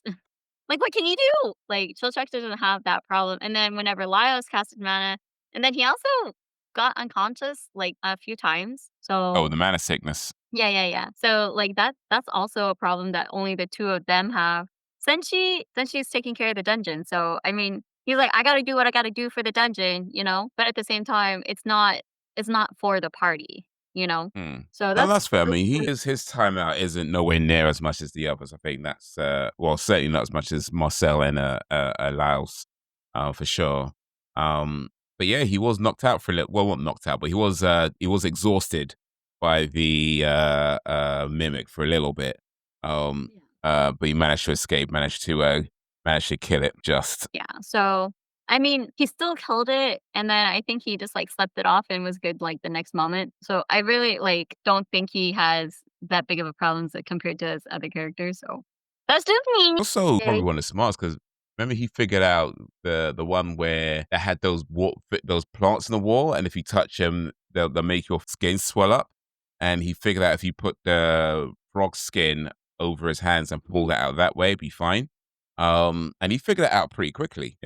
So yeah, Yeah, he's got his smarts. He's definitely got his smarts. my opinion. But yeah, do like him. He's my fave. I think he's well-rounded, and I think a lot more people could use that kind of well-roundedness. All right. Let's see here. So going through my Nizotes. All right. So one of the side characters, Kabru, he was one of he was a tall man. And he's in the party that had the kobolds. And they get killed, but when Laios's party finds them, they kind of prop them up, but they leave them there, and then the other party comes and revives them. But yeah, Kabru was the leader of that party, and Mhm. he said about Laios, was saying that people come to the dungeon because they're chasing these riches, and there's a promise of that whoever defeats the Mad Mage can become ruler of the dungeon. Mhm. And he feels like Laios is getting closer and closer to that, but doesn't believe he's the right person to lead the dungeon. Like he feels like there's something dodgy about Laios. Now I think that there was a story that Laios was him and his sister Fallon were going into the dungeon. They were finding gold, stripping it, and then giving it to people. And I guess Cabri doesn't know fully what that's about. But I mean, what's your take on Kaburu as a character, and how do you feel about his assessment of whether Laios could, if indeed he does defeat the Mad Mage, as a ruler of the dungeon? So that's the other part. I like the fact that they have, like, these different parties come up and that they intertwine, right? So that's going to probably be seen again. This character, I think it's really human of him to be there because he's like, "Oh, we fucked up, but we're back, and then we lost our stuff. We need to go back to the top." And then, "Oh, we died again." But it seems like, there's a repeat. Someone keeps killing us, or we keep getting messed up, and then we still have the scent of Laios's team when it's the other people, and then they finally meet up with Laios's team, and it's like, "Okay, now we have a chance to see what's up with these people. Did they steal our shit? Or was it someone else?" And then they are able to figure out it was someone else that was stealing their shit. And I think that's like, I don't want to call it standard party adventurer like logic to me, but it seems kind of like intuitive that they should have someone like die along the way because they have like they're setting up this premise of like ancient magic is bad, but we can see like resurrection in itself isn't bad, right? So I think that's it's just a plot device for Laios's party to have these people and explore these thoughts of like, "Oh, okay, like, yeah, we suck, and maybe these people aren't, like, the best people. Maybe I have to take them out for the good of, like, the dungeon because they're not good people." Or, it's the complete opposite. So I think it's, like, this idea that Laios is set up, or foreshadowed to be able to beat the Mad Mage. Maybe he doesn't actually beat the Mad Mage, but inherits that, but I do like that party because in the end, you actually find out, like, they're just standard adventurers who have, like, bad luck, and it's just like, that happens, you know? You can meet a Joe Schmo who's had a bad day or 5, and they're just on edge. So I think it's Yeah. nice that they included that kind of, like, I don't wanna say, like, side topic or side storyline to go along with the main storyline of trying to save Fallon, but it's nice to introduce other adventurers that aren't just like, "Okay, we're bad people. We're gonna steal your shit and, like, kill you." Like, it gives a little bit more of, a story to follow. No, for sure. Because like Capra, at least as far as we can see, he doesn't seem like he's a bad guy himself, right? But then, yeah, you say he has every reason to be a bit suspicious, and he doesn't really know Laos from before all this. He's only kind of heard of him, and then what he's hearing, is like this guy stripping gold, and then apparently, I just put it in my notes somewhere. Let me find it again. He says Laios and Fallon were gold strippers who pretended to give money to injured party members. So that's what he's hearing, you know. Now, when they show their story, it seems that they were actually just giving the money to their party members. They weren't really caring about stuff like that. But Capri maybe doesn't hear that or doesn't know that. So yeah, Mhm. if it all seems odd if you're hearing about these things and like, why were they doing that? It's not the typical thing that people do. In fact, like maybe even goes back to, Laos potentially being autistic because he's not behaving in ways that most people would. He doesn't necessarily care about the gold and whatever and, that thing. But then everyone else kind of looks at it and think, oh, that's something wrong there. I need to keep an eye on him. So yeah, it kind of it does make sense. At least to me, it makes sense that he would kind of be a bit skeptical of him. And even when they meet, that although he's maybe sort of satisfied that, okay, maybe it wasn't him stealing, but there might be something that I'm not sure about with this guy. And they kind of part on, in Laos's mind, he thinks everything's great. I'm so glad to make a new friend who loves dungeon food just as much as I do. And it's like, but Cadbury's kind of like, No, you know. bruh. You are wrong. Yeah. There's another really cool quote in the show as well that comes from Fallon. He says, "Embarrassment is the biggest enemy. Say it again. Embarrassment is improvement's biggest enemy." I would say Yes. procrastination too, but okay. Yeah, okay, I guess they're both up. But yeah, that was in episode 15, when Fallon says that. I really like that quote. I really like that quote because yeah, it's I think one of the things that happens as a creative is that you can feel sometimes a bit embarrassed about what you've created, and oh, maybe you didn't have the background that these people have, or maybe you don't have the money that these people have, or you don't have the experience that these people have, or the knowledge that these people have, or the materials and access that these people have. So the thing you come up with is, oh, it's never going to be as good as what they're doing. And, you kind of sometimes you might be embarrassed to show what you've made to people because you're kind of a bit worried about what people think. But the thing is, one of the ways you improve is by putting your stuff out there. And Yeah, and being this, bad at yeah, it. being bad at it, and hopefully getting constructive criticism, not just people cussing you out all day long. But that doesn't happen, or there's no chance to happen if you too embarrassed to ever put it out there. Um, so yeah, I feel like that to me is a really good quote to live by. And of course, procrastination is going to be a big enemy too, because of course, if you're just not doing anything, then well, ain't nothing ever gonna happen. But yeah, I like that quote from Fallon. Embarrassment is the biggest enemy. But speaking of Fallon, Yeah, um, so before we jump on that, oh, okay, I just wanna say, like, if you're like, being a cosplayer and having, like, embarrassment, yeah, that's a really big thing because like, to wear something that you've made and I posted this kind of on my Instagram stories a while ago. I was like, it takes a lot of guts, courage, and, like, commitment to wear something that you've made out in public. So, like, fear like, the biggest quote to, like, getting better because it's not like every day you're gonna work on wearing a cosplay out in public to become more comfortable doing it. Like, there's so many people that are like, "Oh, I'm gonna wear this super cute kawaii sailor outfit at my house." And then you change out of it immediately, you wear jeans and a t-shirt, and you go to, like, 7-Eleven. Like, people don't just do that. So, it takes lots of guts to wear, like, the clothes that make you happy or even the cosplay that you made, and it's just, like because, I think that is, like, progression in its own way.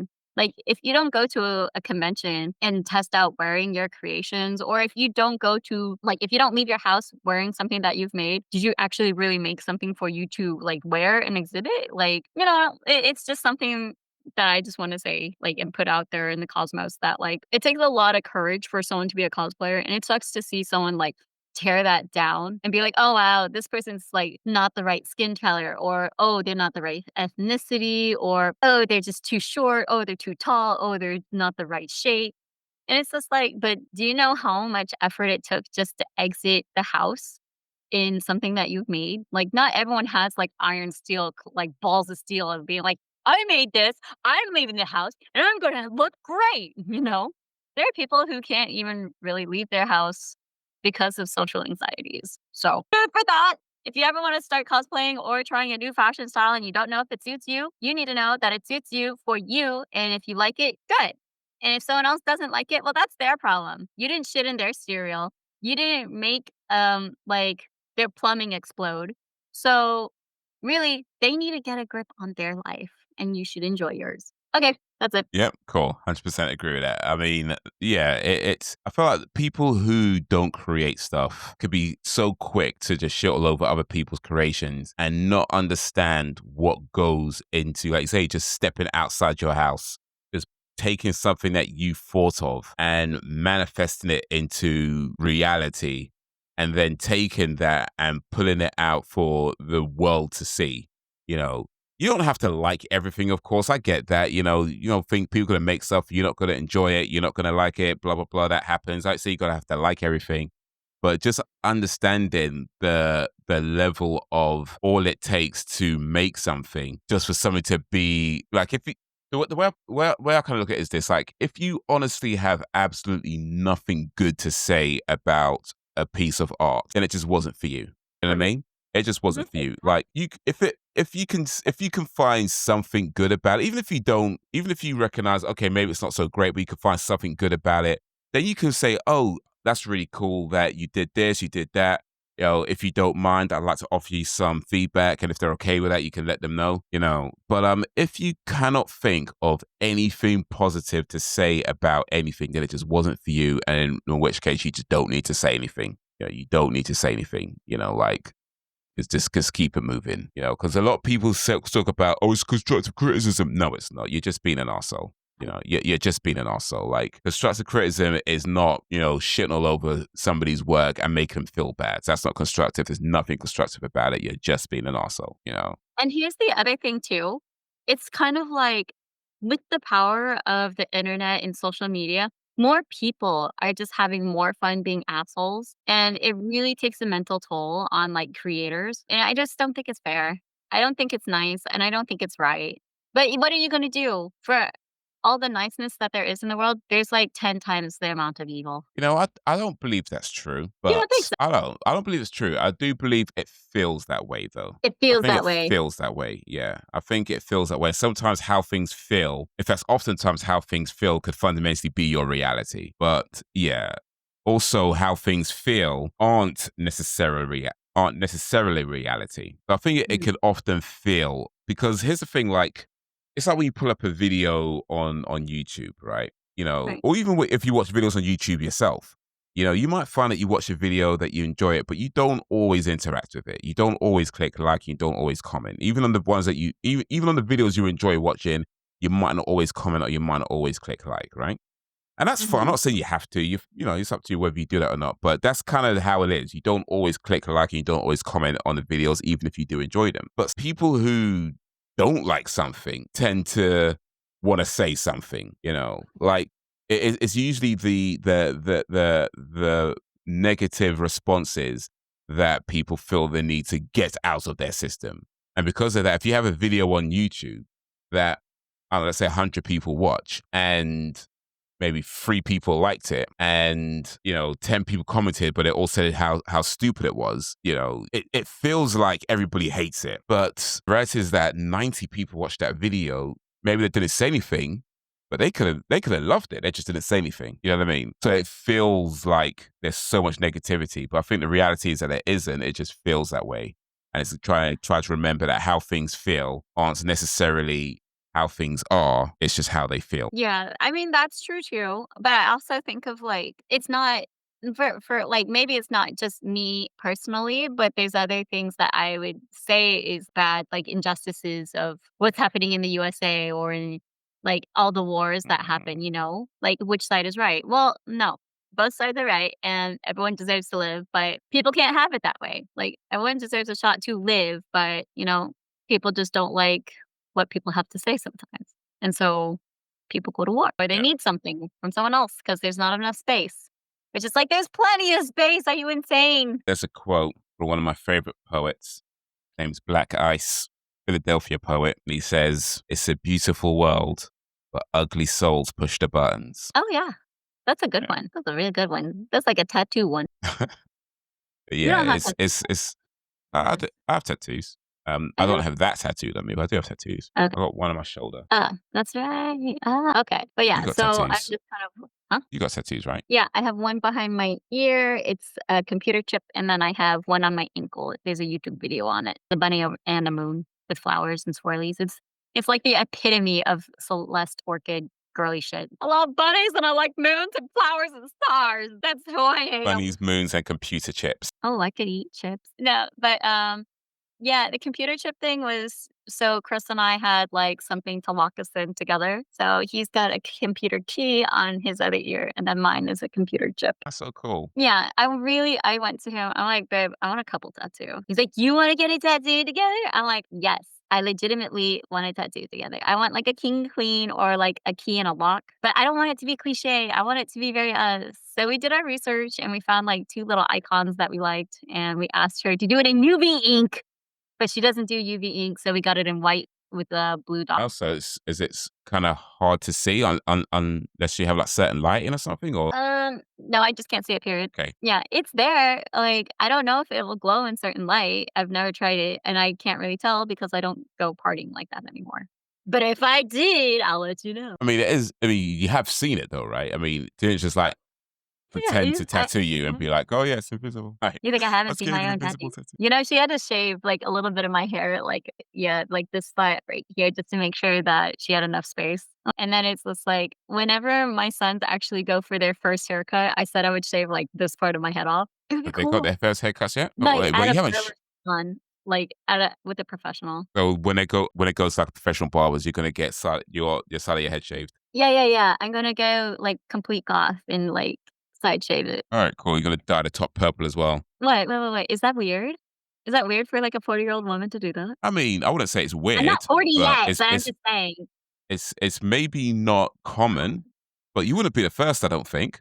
I don't think you'd be the first, not by a long shot. Oh, no, not easily not. Like, my friends' parents do that. They have, like, the island, you know, and then the rest of it's, like, like, just shaved off, the emo haircut. But I'm just like, you know, if they're scared, I'll show them that it's okay because, like, it's a process. Like, my kids, I have never let them touch, like, clippers at all, and I usually just cut their hairs with scissors.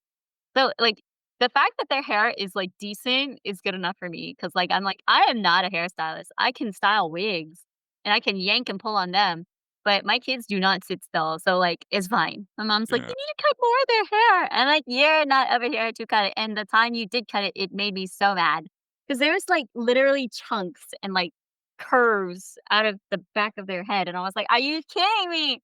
You ruined my baby's hair." It's a free haircut then. No, They mess up that's your kid's hair, it's a free haircut. that's Should be. You know, I've never really enjoyed going to barbershops. Like, I can remember going to barbershops when I was a kid and not really liking the experience, you know. And I think a lot of it at the time was like the barber just like, he'll grab your head, he just be like, you know, he's like, swing your head around, you know. I don't know. I mean, maybe it was just that was just the barber I went to. I'm sure other barbers are a lot nicer than that. But that was one of my very very early memories of going to a barber shop was sitting in the chair and the guy just grabbing my head and swinging it around. You know, great. and you know, I used to go barbershops maybe up until I don't even know. The last one I went to a barbershop, I must have been maybe no, probably my 20s. I say probably my 20s. I think the last time like mid 20s, right about then, early to mid 20s. But yeah, after that, I bought some clippers and just said, you know, I'm gonna have one style. I'm just gonna learn to cut my hair in that one style, and I'm gonna do that. You know, and I say one style. I've technically got two styles: cut and not cut. That's pretty much it. I either cut my hair low like this, or every now and then I might let it grow out. But yeah, I usually just keep it low, and then I've that's it. only seen you with Yeah. low hair. I've never seen you even during our times of doing our podcast, I've never seen you with more hair than this. Yeah, I very rarely let it grow. I think the last time I let my hair grow out would have been 2019, 2018, 2019. Actually, when we met in 2019.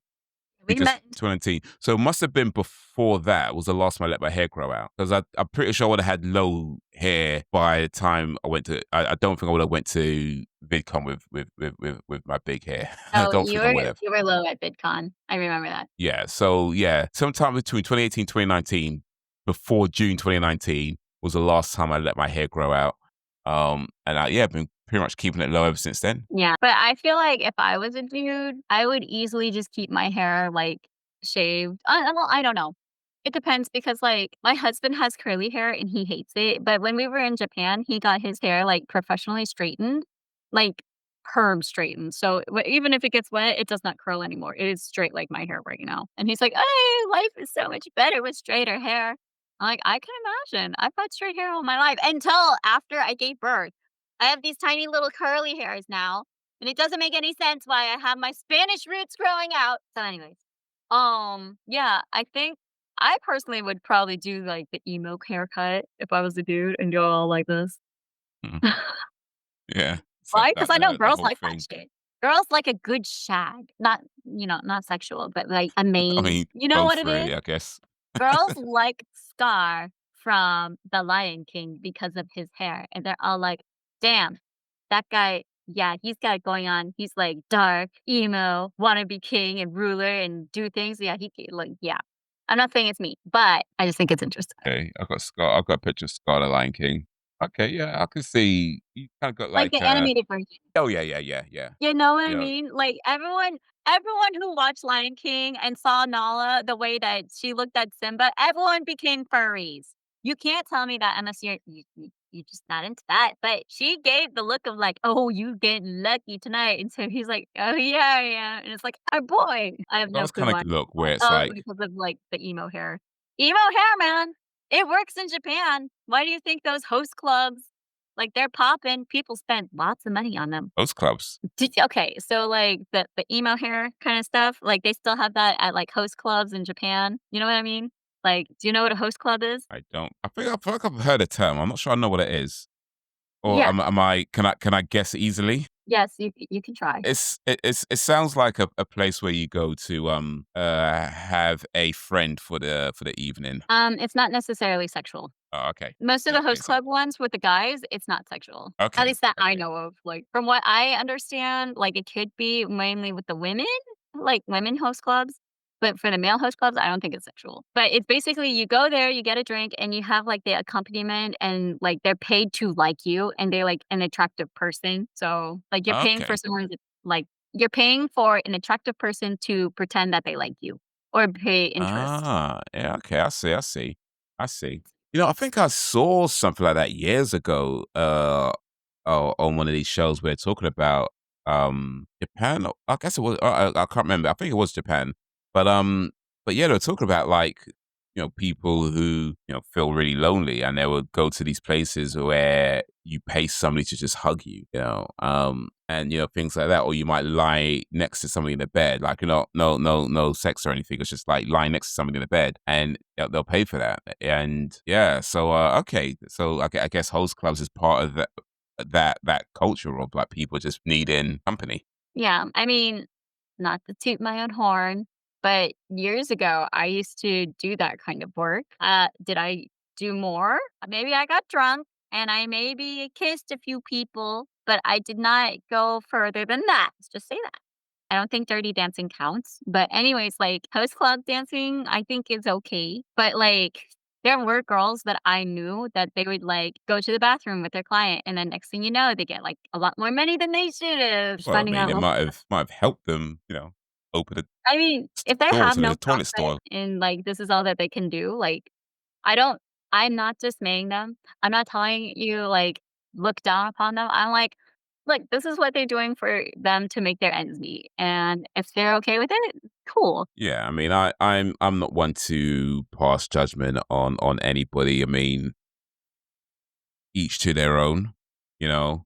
But yeah, I mean, it's a tough world out there, and people gotta find ways to make a living, And yeah, you got there.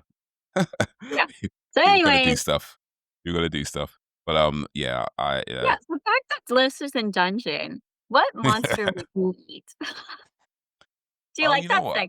No, it's just completely Yeah, and we're going back. from host clubs to host parties with monsters on the dinner table. What are we eating? I did So we bring can up a list of the monsters they ate in Dungeon Meshi, and there's one like there was the man eating plant tarts that looked really nice. That looked like a pie. I'm looking at, foods that they made. Well, some of them. Yeah, that one's like a nice kind of pie. It looks like it's got sort of nutty, fruity type thing. And there was some a pizza one that looked really cool. I think it was a Red Dragon pizza one, or was Yeah, it the Red so Dragon? I really wanted to try the treasure one, and I really wanted to try the exorcism sorbet. Exorcist sorbet. Yeah, that looked really nice. Yeah, That like, looked kinda like really frosty and yeah, right, 'cause that yeah, just looks so cool. Oh, wait, is this a video? I don't wanna watch the video. I don't wanna do that. I didn't realize that. Excuse me. Dishes. yeah. But a Oh, lot of the foods they made in that show, like once it was like cooked and ready, it all looked really nice, right?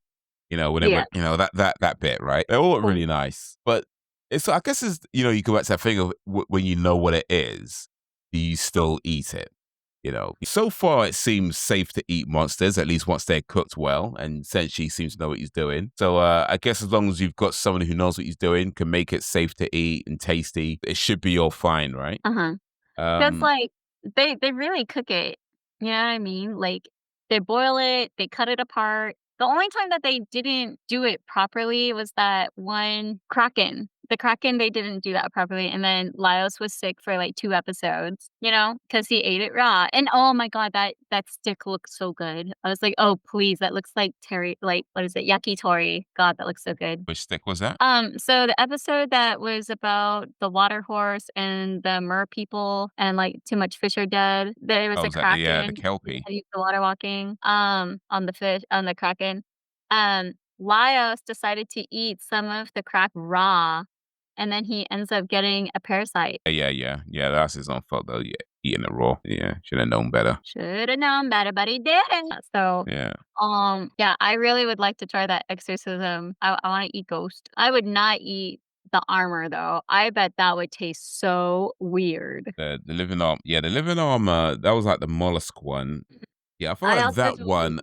Yeah, because I so feel like that one, clams, you need someone who really knows what they're doing with cooking that. I yeah, guess 'cause, Senshi like does, but well, we would hope, but, like, yeah. I personally do not eat clams, mussels, and snails. Like, it looks slimy and gummy, and the one time I did eat a mussel, I was just like, "Okay." I had it, and I absolutely thought it would taste like this, and I absolutely hate it. So, I did try it, and it confirmed me, so I can say, like, I had it, and I know for a fact I won't like these other ones. Like, oysters, yeah, no, I'm not gonna risk that. Just the amount of people that I know have ate oysters and then got food poisoning after, I'm like, no, Yeah, no thanks. no." You know what I mean? Oh, yeah, I think we've asked this before or talked about this before, but but I'm not sure I'm remembering it now. But what is the weirdest foods you've eaten? Shark fin. Shark fin. Okay, okay. What did that taste like? So it's like a gummier version of chicken that does not when you eat chicken, it just kinda like that. It's just more gummy. Like, I wouldn't say, like, chewy gummy, but it just has a different consistency that feels like it's gelatinous kinda gummy. It Okay. just kinda made me think, like, this was not necessary. Like, shark fin, like, no, we're good. What about you? For me, it would be snails. Oh, you Yeah, I've really? eaten snails. I've eaten snails on at least two different occasions. Okay, so was it one of these, like, I tried it, maybe it was just, like, a bad preparation, and maybe I'll try it again, Oh and no, I then enjoyed it. oh, you enjoy it? I enjoyed it. Yeah. Um, so the first time I had it, it was at a restaurant, Okay. and they had it where you have these little small snail shells. They serve it to you. It's still inside the shell, and they give you this Special like a really small spoon that you use to kind of scoop out the snail bit, and then you do that and you eat it. And but yeah, it's the way they did it. It was like they had like herbs and butter and it was very like covered in that. So you tasted more butter than the actual snail. But you can and tell butter with the side of snail. pretty much, yeah. That's And it's hot and gross. melty Why would and you okay, go on. but yeah, it was hot and the butter was all melty and it's it tasted nice and the snail itself you could kind of you feel that it's a bit chewy. And but yeah, it was enjoyable. I ate a few of them on that day, and then another time I had snails was just a snail without the butter or anything added to it. It was just a snail just on its own. And yeah, it's just really kind of thick and chewy. No, not thick, but thicker than you might Like, assume it slimy? is. Not when it's cooked. No, no, it's kind of like an edible bubble gum, I'd say, but without the sweetness. I'm out. I am never trying it. Like, Like I a will bubble gum that you I will be swallow. okay not eating any form of bug in my life, like, I'm good. A spider crawling into my mouth when I'm asleep at night, that's the closest thing that I'm okay with. I've been eating spiders. I don't know. Ants apparently eaten in parts of the world on a regular basis, but I've not tried those. You ate spider? Like, legitimately, you know that you ate a spider? Oh no, no, I haven't eaten a spider. I should try that. Okay. Some spiders are No, edible. because okay, so I don't know what the heck was up with this, but years ago, I remember watching some Southeast Asian woman, and I know for a fact, like, the climate looked like Southeast Asia, and she was having all these tarantulas, like, crawling around her, and she just, like, dips the tarantula in some, like, red sauce, and then she just takes a damn bite out of it, and she just, like, inhales it. This is before AI. This is before AI. And she's, like, inhaling this, like, spider like it's a delicacy, like it's chip like nachos. And I'm just like, Oh god, it's so awful, like, oh, and then people being like, "Oh, yeah, you could eat crickets." I'm like, "Why would I eat Jiminy Cricket? Oh my god." But it is though. It's like I feel like there's a Would lot of you? foods out there that if because I feel like taste is a lot of things that isn't just the taste of it. Like in terms of what you taste and whether you enjoy it or not, it's a lot of things that happen that isn't just what you're actually tasting. And I think a part of it is what we're thinking before we eat it, the assumptions that we kind of make of it. It sounds weird to us, or maybe it has a funny smell that we're not used to. And even when you put it in your mouth and you eat it, it's like a texture you're not used to and things like that. I feel like a lot of it informs how our reaction. And for me, it's kind of like if you allow yourself to just kind of get past all that stuff, Yeah. a lot of times it's like, it's not really that bad. It's just fine. Like, it's not necessarily like delicious, but yeah, it's all right. Yeah, I d no, no, I'm not gonna say it's made up because I don't wanna feel the little antennas from the bugs that people are trying to feed me saying it's okay. No, I will never eat bugs. It is not on the agenda. It is not on my life plan. Even if I get to be immortal, I will not eat a bug for it. You know what I mean? Like, there's where I draw the line. I will not eat bugs. Like, if I needed to stay immortal and I needed to eat bugs to do it, I will not do that. Oh, so that's I that's the will that's the one version of immortality you won't do. You have to eat bugs to stay alive. Oh, yeah, yeah, yeah, I will not do that. Okay, so I will you'd not be do immortal unless you had to eat bugs. All right, so we found it. I mean, that's one of them. Like, I will not kick puppies to stay immortal. Like, oh god, no. That makes me Oh, sad.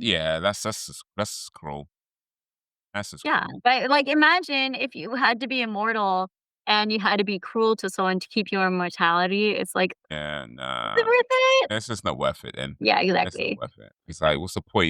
Because you're cruel and you'd be miserable and you're just being a tyrant. You're like, nah, No, I don't mind. I don't enjoy being a tyrant unless it's a video game. Oh, speaking of that, I played League of Legends the other day and I got 33 kills and I felt so good. that good. Yeah, so hold on, let me pull up my it was so I mean, it's funny. definitely better Hold than on. I could do, I'm sure, but Yeah, so kill death assist ratio that I got. Hold on, let me see. I'm pulling it up. Okay, so I killed 30 people. Well, I killed the other team 30 times. I died 8 times and I got 12 assists.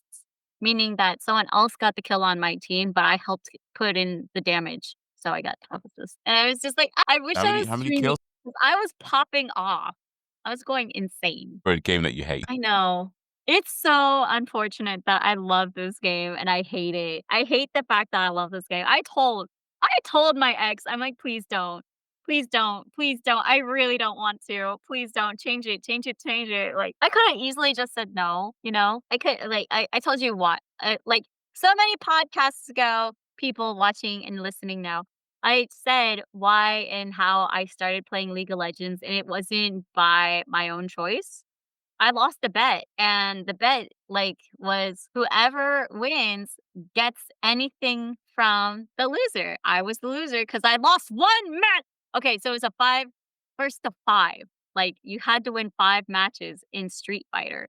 I was so close. It was neck and neck. It was 4 and 4. I lost the last match by a hair. So I lost, and he, like, figured out, like, a week later or a month later. I don't remember the time frame, but I remember this. He's like, "Hey, you remember, you lost to me in Street Fighter." I'm like, "Ah, you wanna check in? You wanna cash that in now? What do you want? I'll uphold my end of the bargain. What do you want? What do you want? Threesome? What do you want? Blowjob? What? You want me to do it in the back end?" I'm like, "What do you want?" He's like, "I want you to play support in League of Legends for me." I'm like, "Please, anything but that. Anything but that." Nope, now I play support. I main support for a while, and now I'm not playing support. I play attack. God damn it, Carrie wannabe. But yeah, that was like one of the worst things to happen to me, and it's okay because I've made so many friends because of it. This But guy could have had I anything stand he by my wanted. word, you know? He could have had anything he wanted, and you would have done it for him. And this guy chose League of Legends. Now, Yep. that's a gentleman. That's a gentleman. No, it's not. I Oh, wait, you never said he was your wanted to ex. No, we don't play. like him. No, wait, you said ex, right? Yeah, he's my ex before my husband. Okay, yeah, we don't like him then. Like him, so never No, mind. right? How dare he show me something so simple that's That not, like, life-threatening. idiot. how to play fucking video games with him, loser. Exactly. Yeah, I would think Speaking the of most this, outrageous things to say to him so he would change his, like, idea. I'm like, "I will run butt naked down the street," granted that there's no one there. Because like, if in the USA, if you're indecently exposed, you could be labeled as a sex predator. yeah, I believe I've heard that rule. I mean, I think that's rule in most countries, depending on I where think exactly it so. happens. Yeah. Well, I don't know if you always get a sex predator label specifically, but yeah, I think in a lot of places I know, well, in England at least, yeah, get into some issues with the law for sure with that. Yeah, exactly. Because like, if you flash your genitals to, like, kids, you could be labeled as a sex offender, Oh and I yeah, was, yeah, like, yeah. saying That shit would like definitely that. do I'm it. like, "I will run down the street butt naked, like, please don't, like, please don't make me do this, like, we can go do something else other than that, like, pick a different game, any other game." Like, what happened? I hate the fact that I love League. It's like a drug. Anyways, Yeah. back to Delicious But and Dungeon. What did you think of the dragon fight? Dragonfly. Okay, yes, yes, yes. So when they fight the red dragon for the second time, I thought it was really cool. I mean, I thought the way because it didn't go to plan or not quite all the way to plan, and so it had to improvise a little bit. Senshi had the that was strong enough to cut. He was using it to like, cut his Yeah, was it vegetables, a but Metro it's Blade? strong enough to cut back. Yeah, strong enough to cut dragon skin, but it was just like a tiny thing, so it didn't really do much. And it was Chilchuck that was Chilchuck that stabbed him in the eye with the blade, wasn't it? Yeah, I think Chilchuck threw the blade in the dragon's eye. But yeah, no, I liked how effectively they kind of brought it down through teamwork, and they had to improvise a bit, but they all got their parts done. And you had Marcille who was kind of waiting for them to reach his part and realizing something's wrong, but still managed to collapse the building and get the dragon. And in the end, it took Laios's leg, but he Mhm. managed to stab it in the neck. He managed to stab it all the way in that soft spot, in his vulnerable spot. So yeah, they defeated the dragon, and I thought yeah, it was a really cool episode, a really cool scene, and yeah, teamwork makes the dream work. Yeah, exactly. What did you think of it? It just reminds me of what happens in, like, D&D, like, gameplay tabletop gaming. Cause like, you think it's gonna go according to plan until you have a dice roll. So, you can plan all you want and say, like, "Okay, we're gonna do this, and then this." But then all of a sudden, you roll a fucking 2 or a 3, and, like, you miss. Something stupid happens. You slide. You lose your leg. And then it's just like, "Okay, now we gotta, like, pick up the fucking pieces and figure out what to do." And it's just like, "Okay, I'm gonna do this, and then now we have to roll for initiative, then we have to roll for the damage." And I was just like, "This is very much what could happen in a tabletop game." And I love that. I love the fact that it's not just like, "I'm so overpowered, look at me." Or it's not like, "Oh, we're so underpowered, we're weak and shivering in our boots." 'Cause that is very much normal kinda stuff, like, if you're fighting a freaking dragon, it's terrifying. Have I done it? No, but have I seen a dragon? Yeah, so at Disneyland Paris, underneath the castle, you can go through it. There is what they have, like, the Dragon's Cove, and you see an actual freaking dragon, like, animatronic. Yeah, I wouldn't wanna fight a dragon either. Like, what makes you think I wanna do that anymore? I'm like, "Yeah, I'm good." You can stay there with your fucking horde, but if there's some, like, white gems of Glasgow, I'm going after it. I will get some kind of invisibility potion to get your loot. Don't come after me, though. But, yeah, so I think the dragon fight was really nice, and I think it was interesting in its own way and not just, like, dare I say, like, stereotypical anime standards of, like, okay, they have to do this, they have to do this. Like, they had lots of faults going with it, and it seemed more realistic and, like, different in its own way. Yeah, no, for sure, for sure. I think that kind of whole show itself had that sort of element of how things kind of play out, that little roll the dice type thing. And I think this fight in particular was like that. How it just kind of changed that to adapt. And it did remind me actually though. So yeah, Sweet Bundy's not on the podcast today. Let's wish him well again. Mhm. He did mention a few things, as he's not here to say himself. I got to say it for him to get his opinion across. But he did mention a few things about his thoughts on Delicious in Dungeon, but overall he didn't like the show very much at all.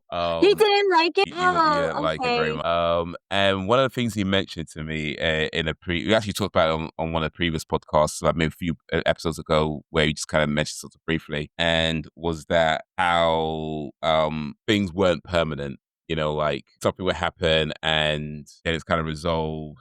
And one of the examples was, when Laios' leg gets chopped off and, then it gets put back on, the healing, things weren't permanent. To me, though, I thought that was just an important part of how they were telling the story of the dungeon itself. In a sense that the dungeon doesn't really allow certain things.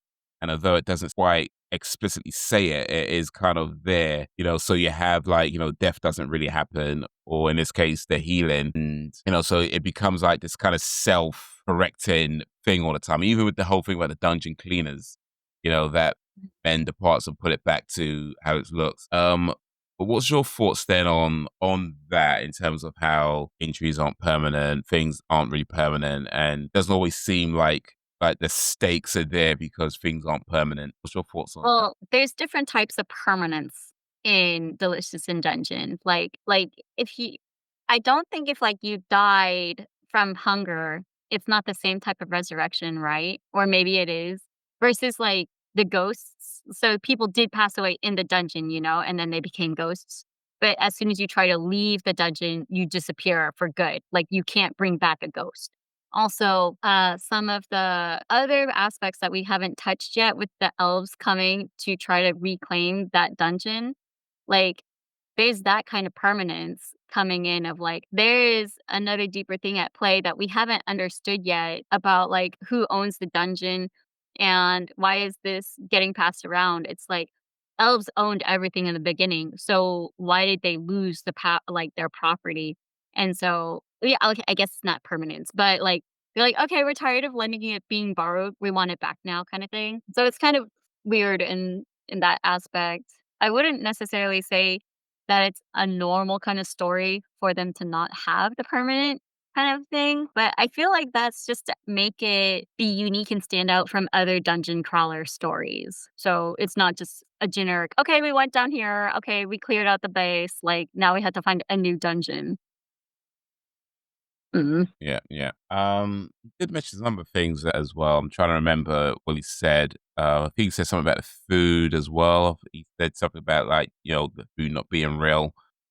Which of course there is not, it's monster meats and monster jellies and things like that. Yeah. But yeah, overall, he didn't particularly but I thought it was cool. I thought like I felt like what the show did was interesting. Like I say, it the dungeon itself has layers and it has floor. As they go deeper and deeper into the dungeon, and as they go deeper and deeper in the dungeon, you kind of realize the story itself has layers and floors. It has its own depth, and it reveals more and more about itself. And you learn more about the history, like when they go into living painting, and when they tell stories of their past, and when Senshi in particular.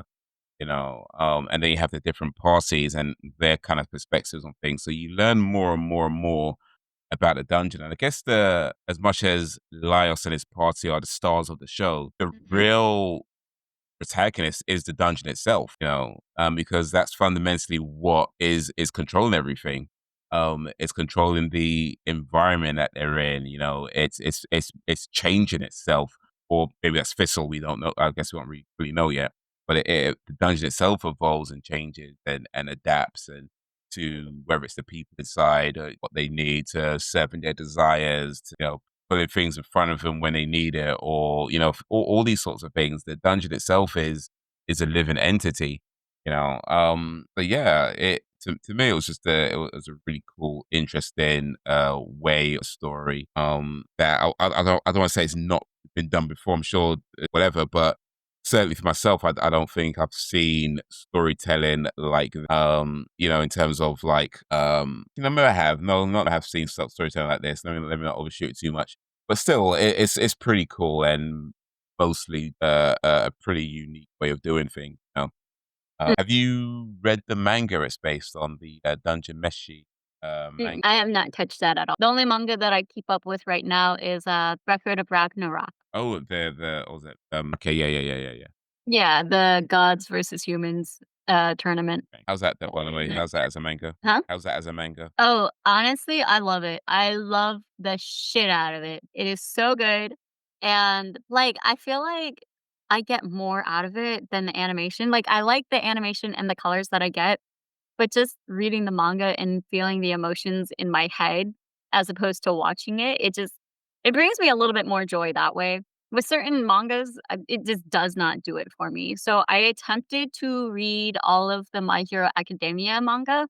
No, it doesn't do it for me. Like, I'm stuck at a point where I'm just like, "Ugh, I feel like this is becoming a chore." And then Bef with Demon Slayer, that one, I, like, inhaled the shit out of that. So, when I like a manga, like, I'll try to finish it in a day, and so that's a problem.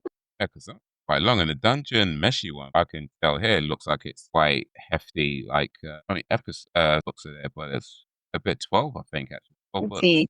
How many chapter Maybe that's even is the whole series. Yeah, so, one of the others that I finished I wouldn't say recently, but I think within the last year is called Solo Leveling. That one was turned into an anime recently, but it had 179 chapters, and I read that in, like, a day and a third. So, like, I could not put Okay. that down. I was reading the shit out of that. I was like, "Oh my god."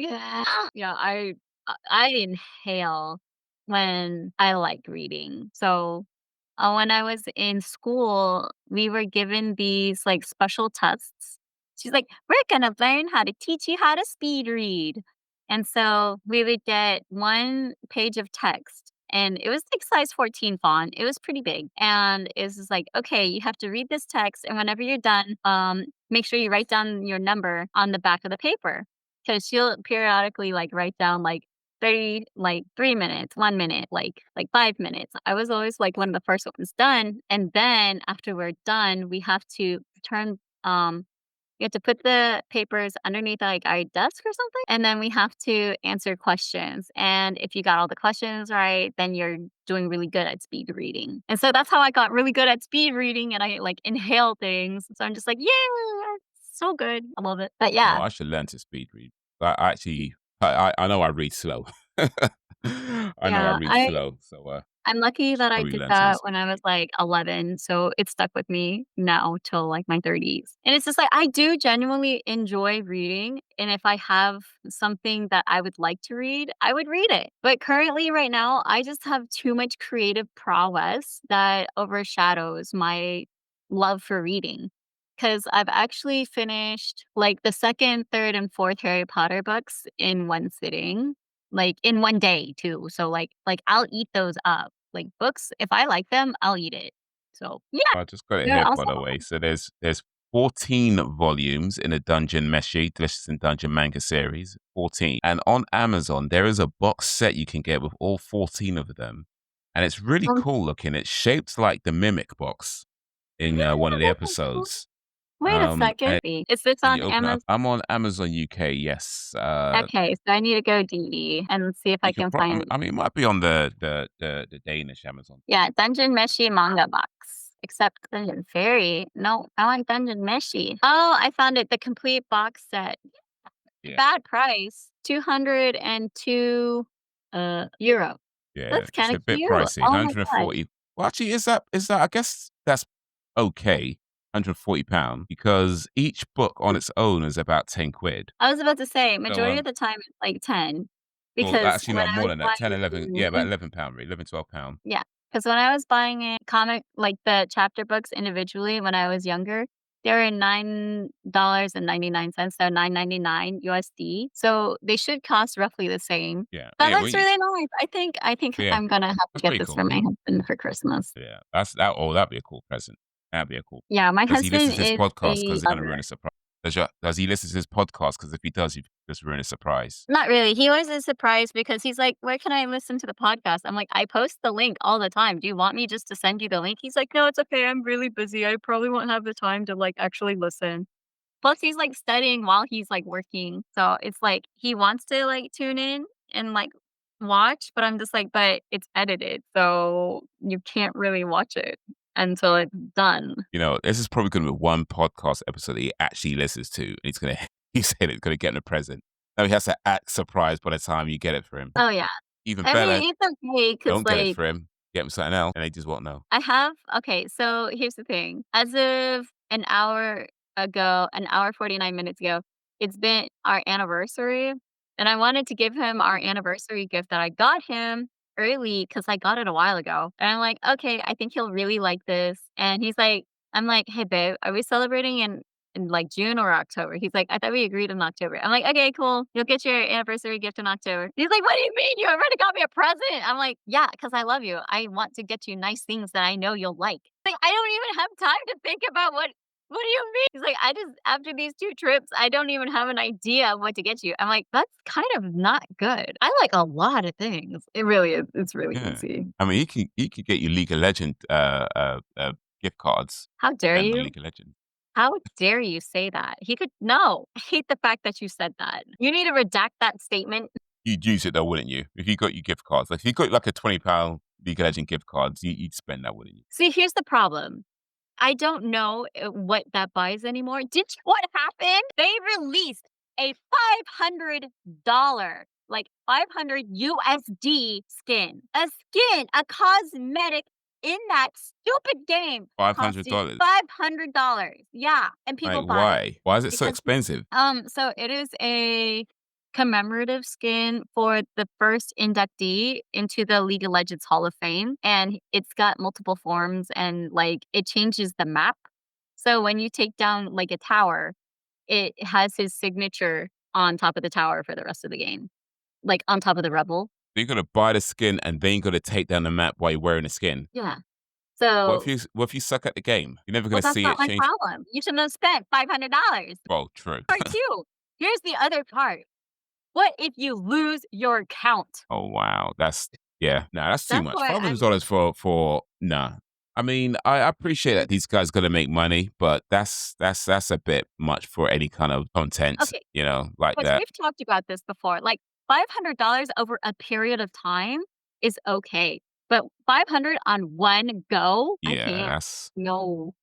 Isn't that ridiculous? microtransactions used to be actually microtransactions. Now they're like just regular transactions. Matter of fact, they cost Okay. more than regular transactions. It used to be like 50p, for something, and now it's like £50. It's like, come on. Okay, so his most expensive bundle now okay, so the 2nd person this year was inducted into the Hall of Fame.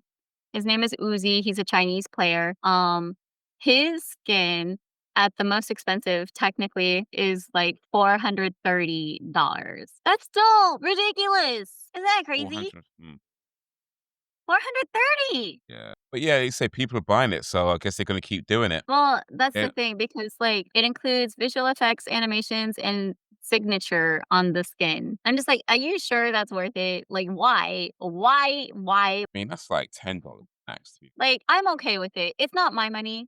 Like, it's not how I would spend my 500, but like, let's think of it this way. If you are someone who doesn't like fashion, you have a good job, and you just have money to burn, and 500 is like a drop in a bucket, like, go ahead. But for like other normies, like, that's kind of fucking weird. Oh, that's fair. That's fair. I mean, everybody has the things they like and things they spend money on. But I'm sure we all buy things that other people think is stupid or weird or whatever. So yeah, no, that's Yeah. right. That's fair.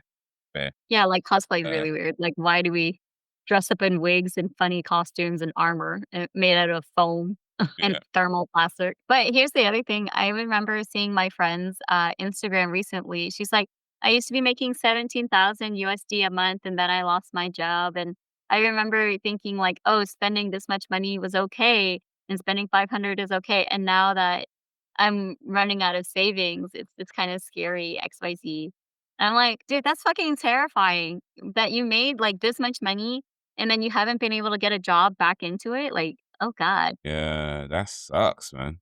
But that's the Yeah, reality I for hope the best for some her. She people, is one of my closer friends, but, like, yeah, I just hope for the best for her. Like, I don't wanna say anything bad because she doesn't do anything bad. She's really a good-hearted person. She just has, like, her airhead moments, and that's okay. She recognizes this too. So, it's not like I'm calling out something and being mean about her.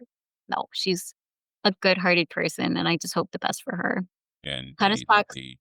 Wish But yeah, wish them all well. 'Cause that sucks. yeah. Same for Bundy, even though you didn't like Delicious in Dungeon, I think your point is very valid. Indeed. So let's see. With Vicious in Dungeon, there's loads we haven't mentioned. I'm sure there's loads about the show that we haven't even thought of. But let's see if we could get a few more points in about this in Dungeon. So there's a whole thing about monsters and how, whether they're good or bad, or, if they can be good. Lyle says that you never know monsters' true intentions. And there was a one episode with Senshi and a Kelpie, and he called it, he had a name for it. And the Kelpie, Anne, was so nice with him and all that kind of stuff. And then he thought Anne's gonna help him across the lake and tried to kill him right as soon as she got a chance to. That to me, I guess, was and it also had the whole thing about magic, because he doesn't like magic and coming his beard and things like that. Um, but yeah, that to me was like a whole thing about trust. Like what separates monsters from, say, the regular animals on the surface? And I guess part of it is you don't really fully understand the monsters. Like, whereas a goat, you could learn to understand a goat's behavior pretty much. Sure, one every now and then might act different, but for generally, all going to act in relatively the same ways. Whereas I guess with monsters, I don't think they say specifically, but just based on some of the other things they say, I guess the difference is that monsters are different. Yes, they have their characteristics, and each species have their characteristics, but they are fundamentally just different in their approach. But what was your thoughts on that, and whether any monsters could be trusted to be good, or whether it's just like, look, they are monsters because they are fundamentally evil. I What's wouldn't your say they're takes on it? fundamentally evil, because that's like saying every cat is fundamentally evil, which, I mean, I'm allergic to them, but, I'm indifferent. But my thought is, like, they're just living in their ecosystem. Like, they're doing what's in their nature, kinda like the sulky one, the horse, where he's like, "Oh, she's dragging me down to murder me." Like, Senshi, this is still a monster. Like, she can be as tame as she wants, but at the end of the day, she's gonna try to kill you because 'cause you're her meat. Like, it doesn't matter if you gave her some of your meat, she wants you. And I don't mean sexually, but that's just kind of like, yeah, that's what they do. Like, plants are carnivorous. Like, the cockatrice wants to turn you to stone so it can eat you, and, like, other things are there because that's what they do. Like, the golems are there to crush it. So I just think it's, like, silly for them to not assume that to assume that anything can be good. I'm like, "No, they're a monster through and through because they don't have, like, the logic that we do." Especially with some of the ones that, like, impersonated humans to kill humans. And it's just like living armor, I think, was like one of the good ones though. So it's just like, can you really kill it if you didn't know that it was mollusks harnessing like the armor? So you can't really kill it. But at the same time, like, I wouldn't say, like, now knowing who they are and like they're defending an egg after Laios's like conclusions, I wouldn't say that they're like inherently bad. Same with like the sword that he took. So like that's probably the only one that I would give a pass to. I can't think of any others. But yeah, inherently I would say all the monsters are bad. I can't think of one good one. Yeah, I mean, that was like something I saw in a movie once where I can't remember the movie, but they were saying something like, they're not. I think we were talking about wildlife, and she said like they're not bad, they're not evil. It's just their nature. And I guess that applies to monsters as well in this world. That it's not that they're bad or they're evil. They just live by their nature. A dog is going to do what a dog is going to do because that's its nature.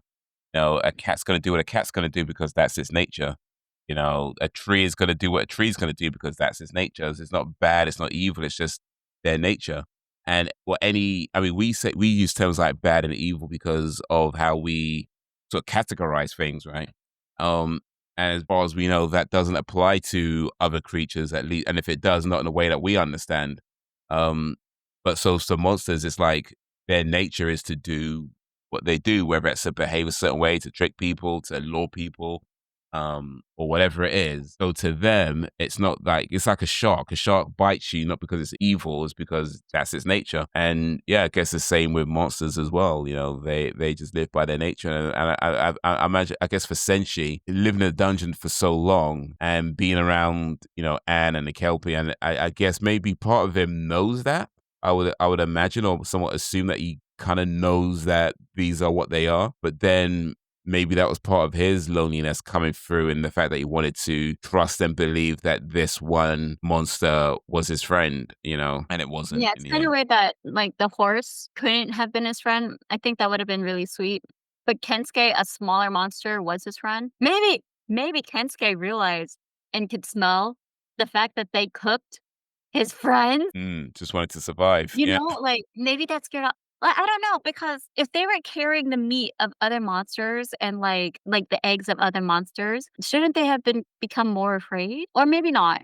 But he did take Kensuke the same episode where they cooked the, like, Kensuke family, you know what I mean? So, it's not like he picked up Kensuke after the fact. No, same episode, same day. Yeah, well, also, it's not really fully clear right now if Kensuke is on their side, and maybe Kensuke himself is Lerm, because Kensuke kind of acts weird at times. There's a Mhm. few episodes where Kensuke was kind of like, are you on their side or not? So like he might be playing a long game, or she. I don't. I don't know, cause like, I think at times he's on their side. Oh, no, no, no. I wouldn't say he's indifferent, but he needs, like, someone to hold him, otherwise he's just gonna flobble around like a wet fish on the ground. Like, the living armors, they need to be able to, like, hold themselves together, and they use that suit of armor for them to be mobile. And if they just had, the sword ooh, I'm sorry, cup. If it's just the sword, then he can't really move. He's just a flat piece of he's just a sword, so, yeah, I think he's, like, semi on their side and semi not. I don't know, but I would say, like, he's not evil. Yeah, not in the. I mean, I think with all the monsters, fun. Yeah, now I'm thinking about it now. I'd be reluctant to say they're evil or they're bad, but more so that they're just doing what they need to do. Because at the end of the day, Laios is eating the monsters, right? I mean, they probably don't Like, want to he's get evil. eaten. So to the monsters, he's like, yo, this guy coming to our dungeon, but he comes into our home, kills us, eats us. That's what they're seeing. It's like, Can you imagine? maybe they And can't yo, articulate that, but they're seeing it. Billy B, did you smell that? It smelled good. Yeah, that was chicken main on 3rd floor. Yeah, he just got cooked. Oh, damn, I like chicken main. It's Oof, scary. That's indeed. wild.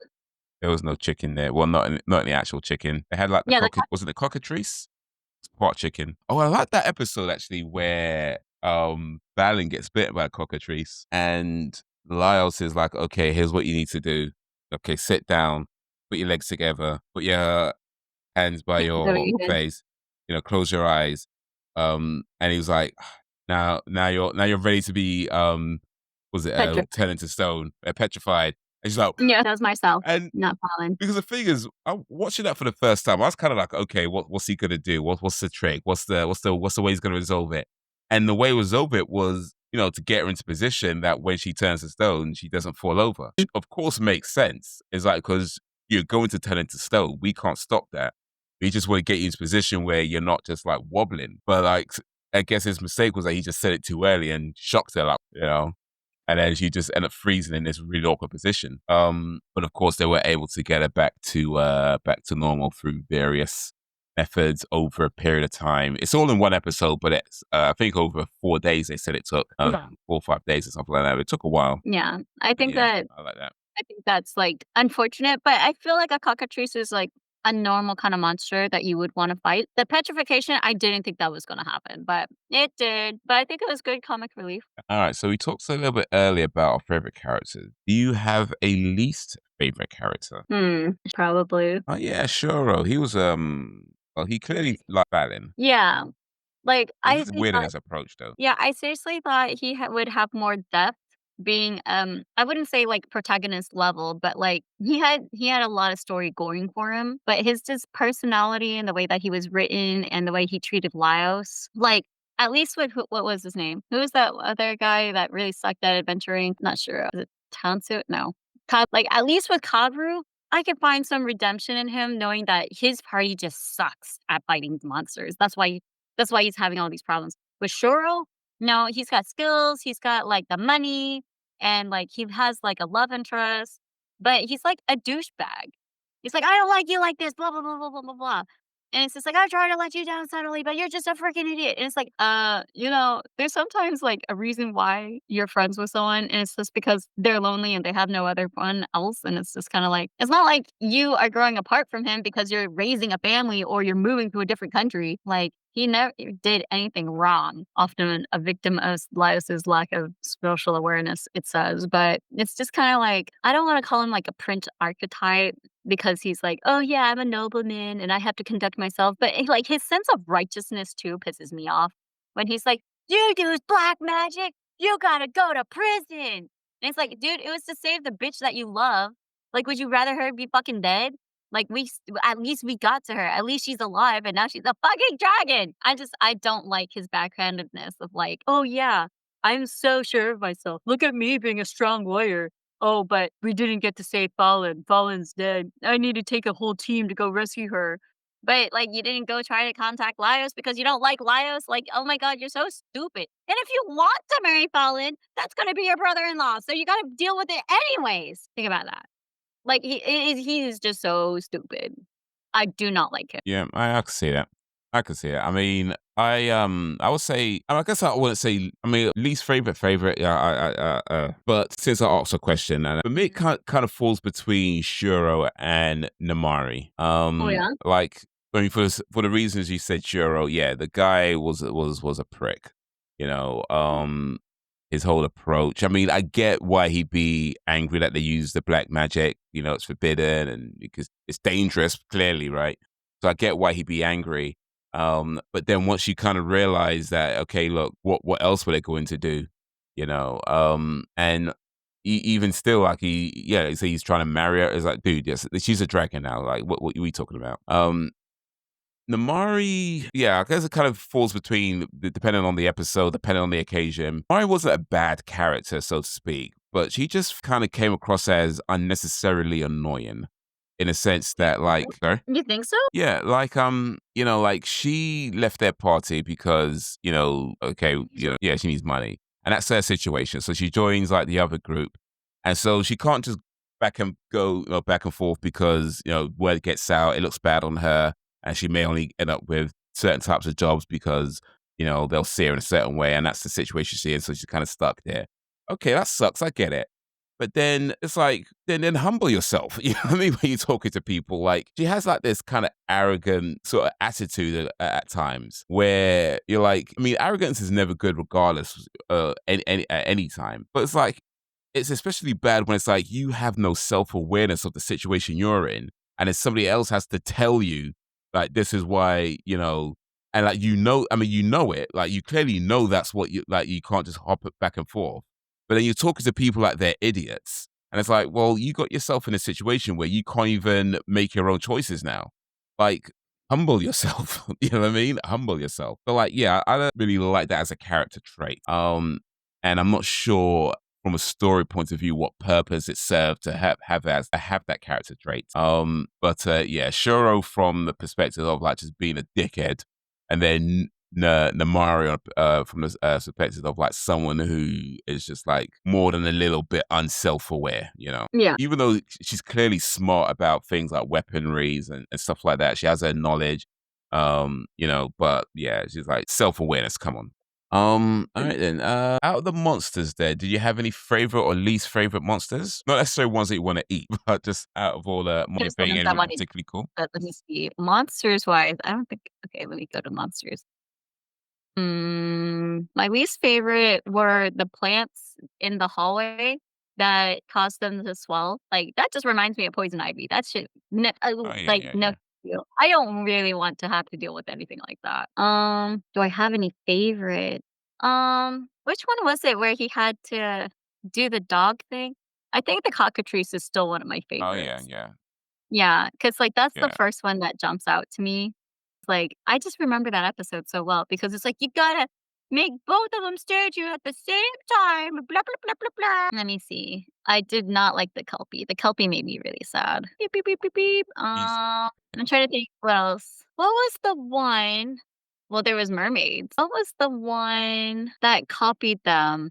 Was it the nightmares? No. Oh Wasn't yeah, a yeah. The one that made them like versions of themselves that they have how other people see them. Yes, that one. Which one was that? Yeah, Do you yeah. remember?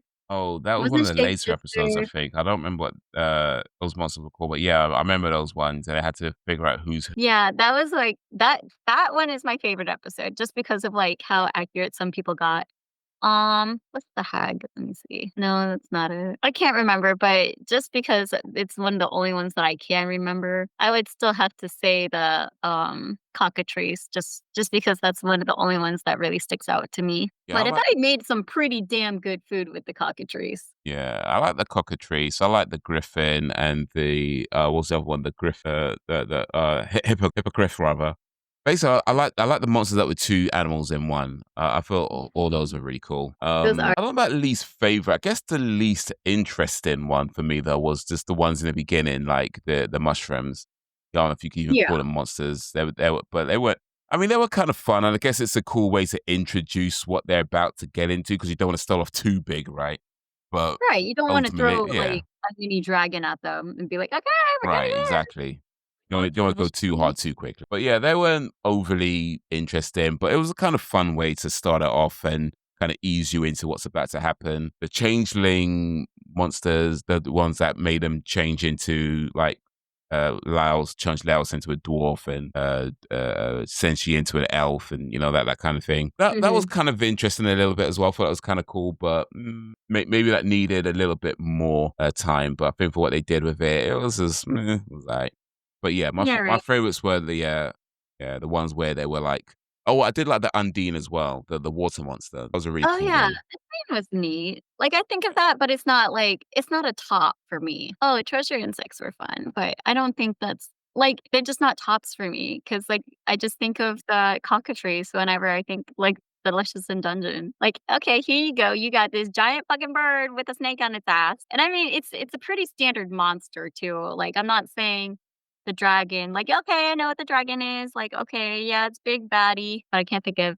any other was it the shapeshifter? It was not you. Oh, it was you. It was the shapeshifter, but the Was a shapeshifter just looks shapeshifter. like a dog girl. That's the one that makes, like, impressions of themselves. Yeah, So kind mad. of liked with that one with Marcel because, like, in the end, they pretty much guessed it came to Marcel or who the right one He just was. came to Laios. Laios they got pretty easily, I think. Oh, yeah. If I Okay. remember correct, I think they got last pretty easily, but the last one was Marcel, Yeah. and It came down to her book. it, yeah, it was like they there was something about like eating the monsters and stuff like that, and yeah, Yeah.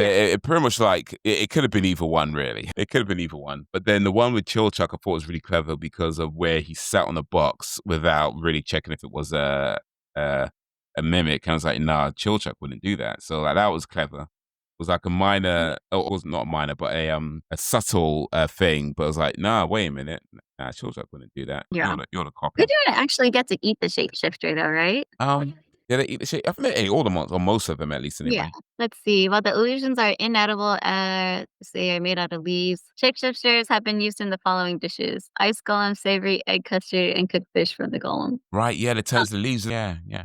that's okay. Yeah. So I will still say my favorite is the cockatrice because like I'm All right. looking at like the list of all these uh monsters. There's 94. Oh wait, is it the basilisk? I'm getting it backwards. Cockatrice and basilisk. Goodness. Yeah, because That's they're basically very close to each other. I guess that's like an upgraded version of mm, yeah, so the cockatrice is like the double size of a basilisk. Okay, because like, I forget to the snake and the chicken. Oh, so the basket story is the snake and the chicken. they're both What's snakes the and cockatrice chickens. then? Yeah. Oh, right. Yeah, yeah, yeah. No, no, you're right. Yeah, yeah, Both snakes yeah. and chickens. I Because forgot they about had a it twice, basilisk. but one was just dead. I for the Yeah, cockatrice. yeah, yeah. It's just the size and the color is a bit different. Yeah, they look freaking evil, man. Would I eat it? I'd probably eat the chicken part. Not a snake part, no? I don't know if I could eat snake. Acceptable. It is. I don't know if I could eat it though. Like Oh, do you mean you could? Oh, right, you see. yeah, yeah. I don't know if I would personally eat it. Would you? Would you eat snake? I generally don't eat animals that eat meat, and snakes do eat meat. I think they eat meat, don't they? Yeah, What? yeah, because they eat like, like mice and rats and stuff, don't they? They eat meat. Yeah, they no, they eat meat. So yeah, I wouldn't eat it just on that reason. Because at that point, it's like you don't know what you're getting because you fundamentally you are going to be let's say you are what you eat. That's true. You are what you eat in the sense that whatever you're eating, if it's disease, you're going to be diseased. An animal Exactly. that eats other animals, you've no idea what it's eating, where they come. You know what I mean? It's yeah. And you have to consider that what the other animal ate as well. So if the snake ate a mouse, what did the mouse eat? You know what I mean? All that kind of stuff. There's a long chain of things that you got to consider potentially, and it's like, I'm good. Just no, no. I'd eat Mhm. the chicken part though for sure. Chickens don't eat meat. Yeah, I don't Their think I diet's would I think easily. eggs too, if I cook their eggs, because the eggs do not look appetizing, but you could definitely mix them. Eggs are just good. I don't think I would have problem eating eggs. They had that whole thing about the analogy with the eggs, didn't they? With and she was talking about we said that Them? like for the eggs. Yeah, the merman eggs, Oh, the merman eggs. like, they look like small little orange dots. I mean, they're probably close to fish eggs, I'd imagine. So I haven't tried fish eggs, but I would. So yeah, You haven't tried fish eggs? They like popping jelly. I'll try that next then. Well, not next, but yeah. Yeah, in the future. I don't know if I could knowing that it's, like, someone's baby like that. Like, if it's a fish, yeah, that's fine, but, like, merman, where they turn into, like, human, I think I'd be weirded out. It depends though, because for example, with chicken, when you buy eggs from the shop, those Mhm. eggs don't turn into chickens. No, I they mean, they don't. wouldn't turn into chickens, is what I mean to say. Those eggs would not turn into chickens because they'd be infertile or what I found the word they use, infertile. But anyway, they're Have not been like quote unquote "pollinated." yeah. So like yeah, it could be similar with mermaid eggs where they just lay the eggs, but not necessarily they're going to turn into mermen. Mhm. Maybe I don't know. Yeah, I'm not sure. Put some hot sauce on it, be fine. I mean, boil it really hard, add some sauce and maybe some paprika or something, some salt, and you'll be good. Yeah, Maybe. I don't think it would be that bad. Hmm. that'd be fine. I mean, I'm Mix it up a thinking little bit. about it. Put some tuna fish. Like, I wonder, like, I wouldn't treat a merman or a mermaid for that matter as a fish, because their name has merman, like it has man and it has maid, you know? That just seems a little too much. Too close to human. Yeah, I think that's too close to human. Yeah. Like, no, I couldn't do that. But the thing is, like they only look human on the top half. Their anatomy, like their insides, has to be completely different, right? Like they only, you know what I mean? Because if they had the We don't same know. insides as a human on the top half and the same insides as a fish on the bottom half, they wouldn't live very long. They wouldn't live very long. Because here's the thing, the film Little Mermaid, right? So I was Mm, watching that a while back, and on my movie channel, I made a video about the Little Mermaid. mm, And as I was making the video, I'm doing some research into fish bodies and human bodies, and one of the things I found is that fish have gills, right? Near their mouths. And through those gills, they excrete ammonia, right? So the oh, ammonia goes to their body, through like the water and things they eat. They produce a lot of ammonia. And most of the ammonia gets excreted through their gills. And a small amount of it goes through their urine, which is on the bottom half near their tail, right? mm, Now, mermen don't have gills. So if they still be consuming ammonia, now if the top half is human, then they won't be able to excrete enough ammonia out of their bottom half before it kills them. So for them to live, they'd have to have completely different insides to a human on the top half and a fish on the bottom half, or they yeah. just won't live very long. Plus, fish don't live that long anyway. Like most fish live for about 6, 7 years. So yeah, they'd have to be different. They'd have to be more fish than human for them to live for any reasonable length of time. I could see But that. yeah, Yeah, because, like, I did my research. I was going to say, like, some mermaids have extra fins on their tails, and that could be where the gills are.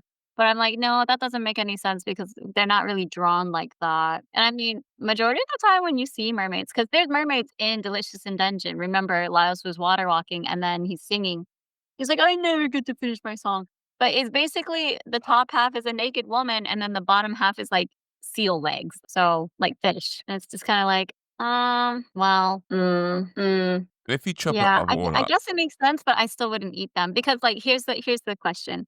If it came down to it and you were sitting in a room with a Neanderthal, Would you kill the Neanderthal and eat that? I think Neanderthals are too close to human, though. I mean, Yeah, too but I'm close to just modern saying, human. like, how close is we They don't are know human. in What am I this, like, talking about? world, how close is a mermaid and a merman to a human? Like, yeah, okay, so they don't have actual split feet, but what if that's the only difference? Because we saw the mermaid on, like, the shore area of that little part of the dungeon, and she's just sitting there singing, breathing, and it's just like fish aren't known to make noise like that, you know?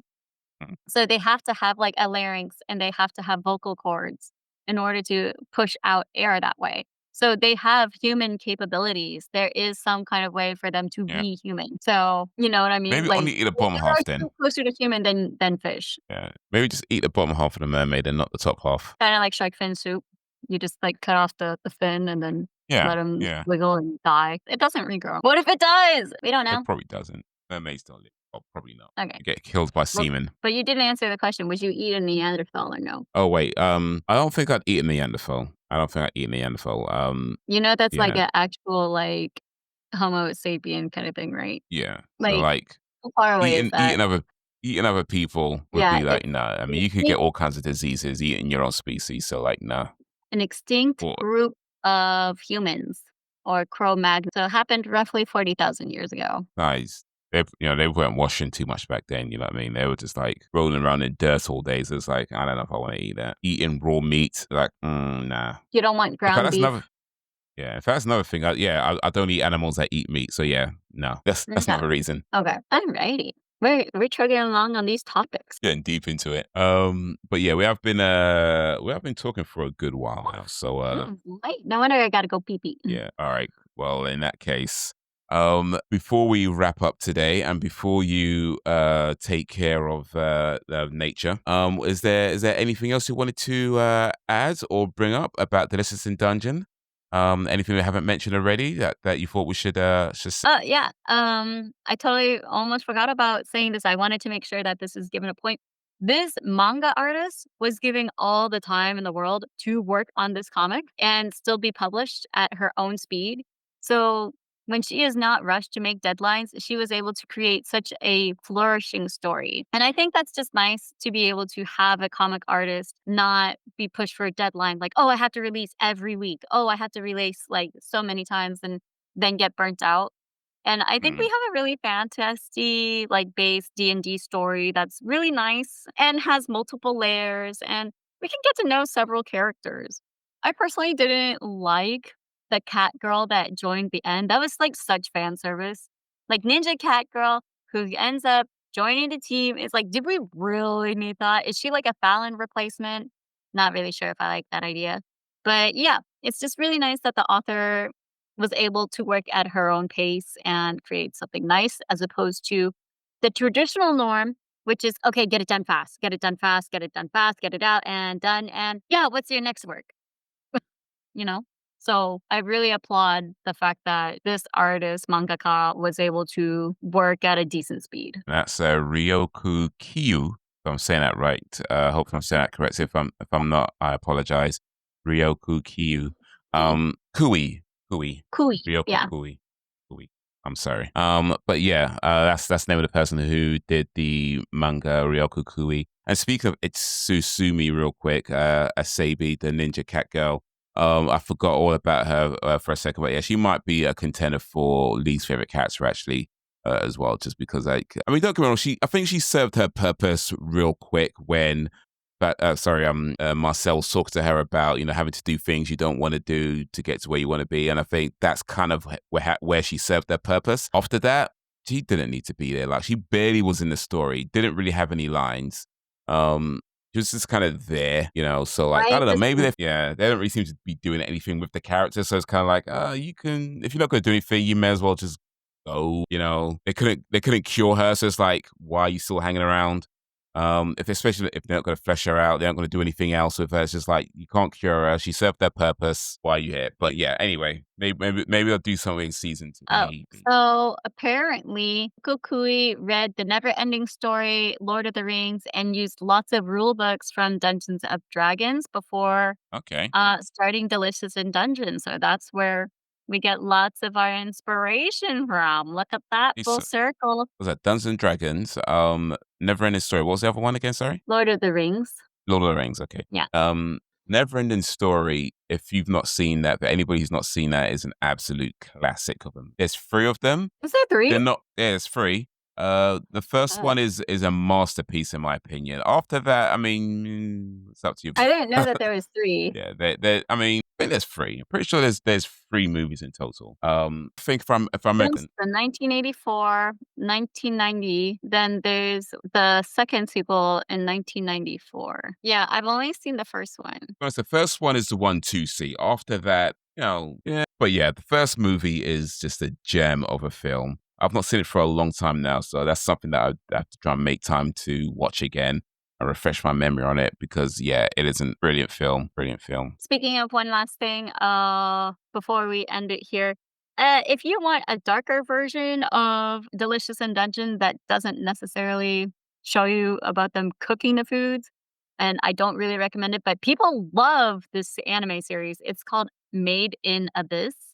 And it is by far one of the most, like, horrifying things that I have seen, and I do not advocate. But if you want something not so lighthearted and a little bit more on the, like, "Wow, that's fucked up" side, watch Made in Abyss. And you'll be probably asking, "Wow, did you actually suggest this?" I'm like, if you wanna mess with your brain and see some things that just seem really bad and it's anime and you didn't know anime can take that turn, yeah, watch Made in Abyss. Because if this is just too lighthearted for you and then it gets darker at the end, yeah, sure, Delicious in Dungeon. Yeah, oh god, look at her change into like this changeling dragon thing. Like, okay. But yeah, watch Made in Abyss if you want another type of dungeon exploration anime, but a little bit more hardcore. Don't worry about the art style. The art style is a facade for how dark and dirty and like unfortunate it gets. So yeah. All right, just seeing Made in Abyss. It's on Amazon in the UK. Was that Made in? Wait, sorry, that's Mine in Abyss. I'm on the wrong page. My bad. Sorry, that is something else. Oh Yeah, wait, no, and is it in Made in Abyss. Abyss or Mine in Abyss? I've got two. I don't know. Mine in Abyss. Made in No, made, like, made in China, made in Yeah. Abyss. Okay, so I got two. Okay, so they've got two things on Amazon. One's called season one is called Mine in Abyss, and season two is called Made in Abyss, the golden city of the scorching sun. Is that the right one, or Okay. am I looking at something else?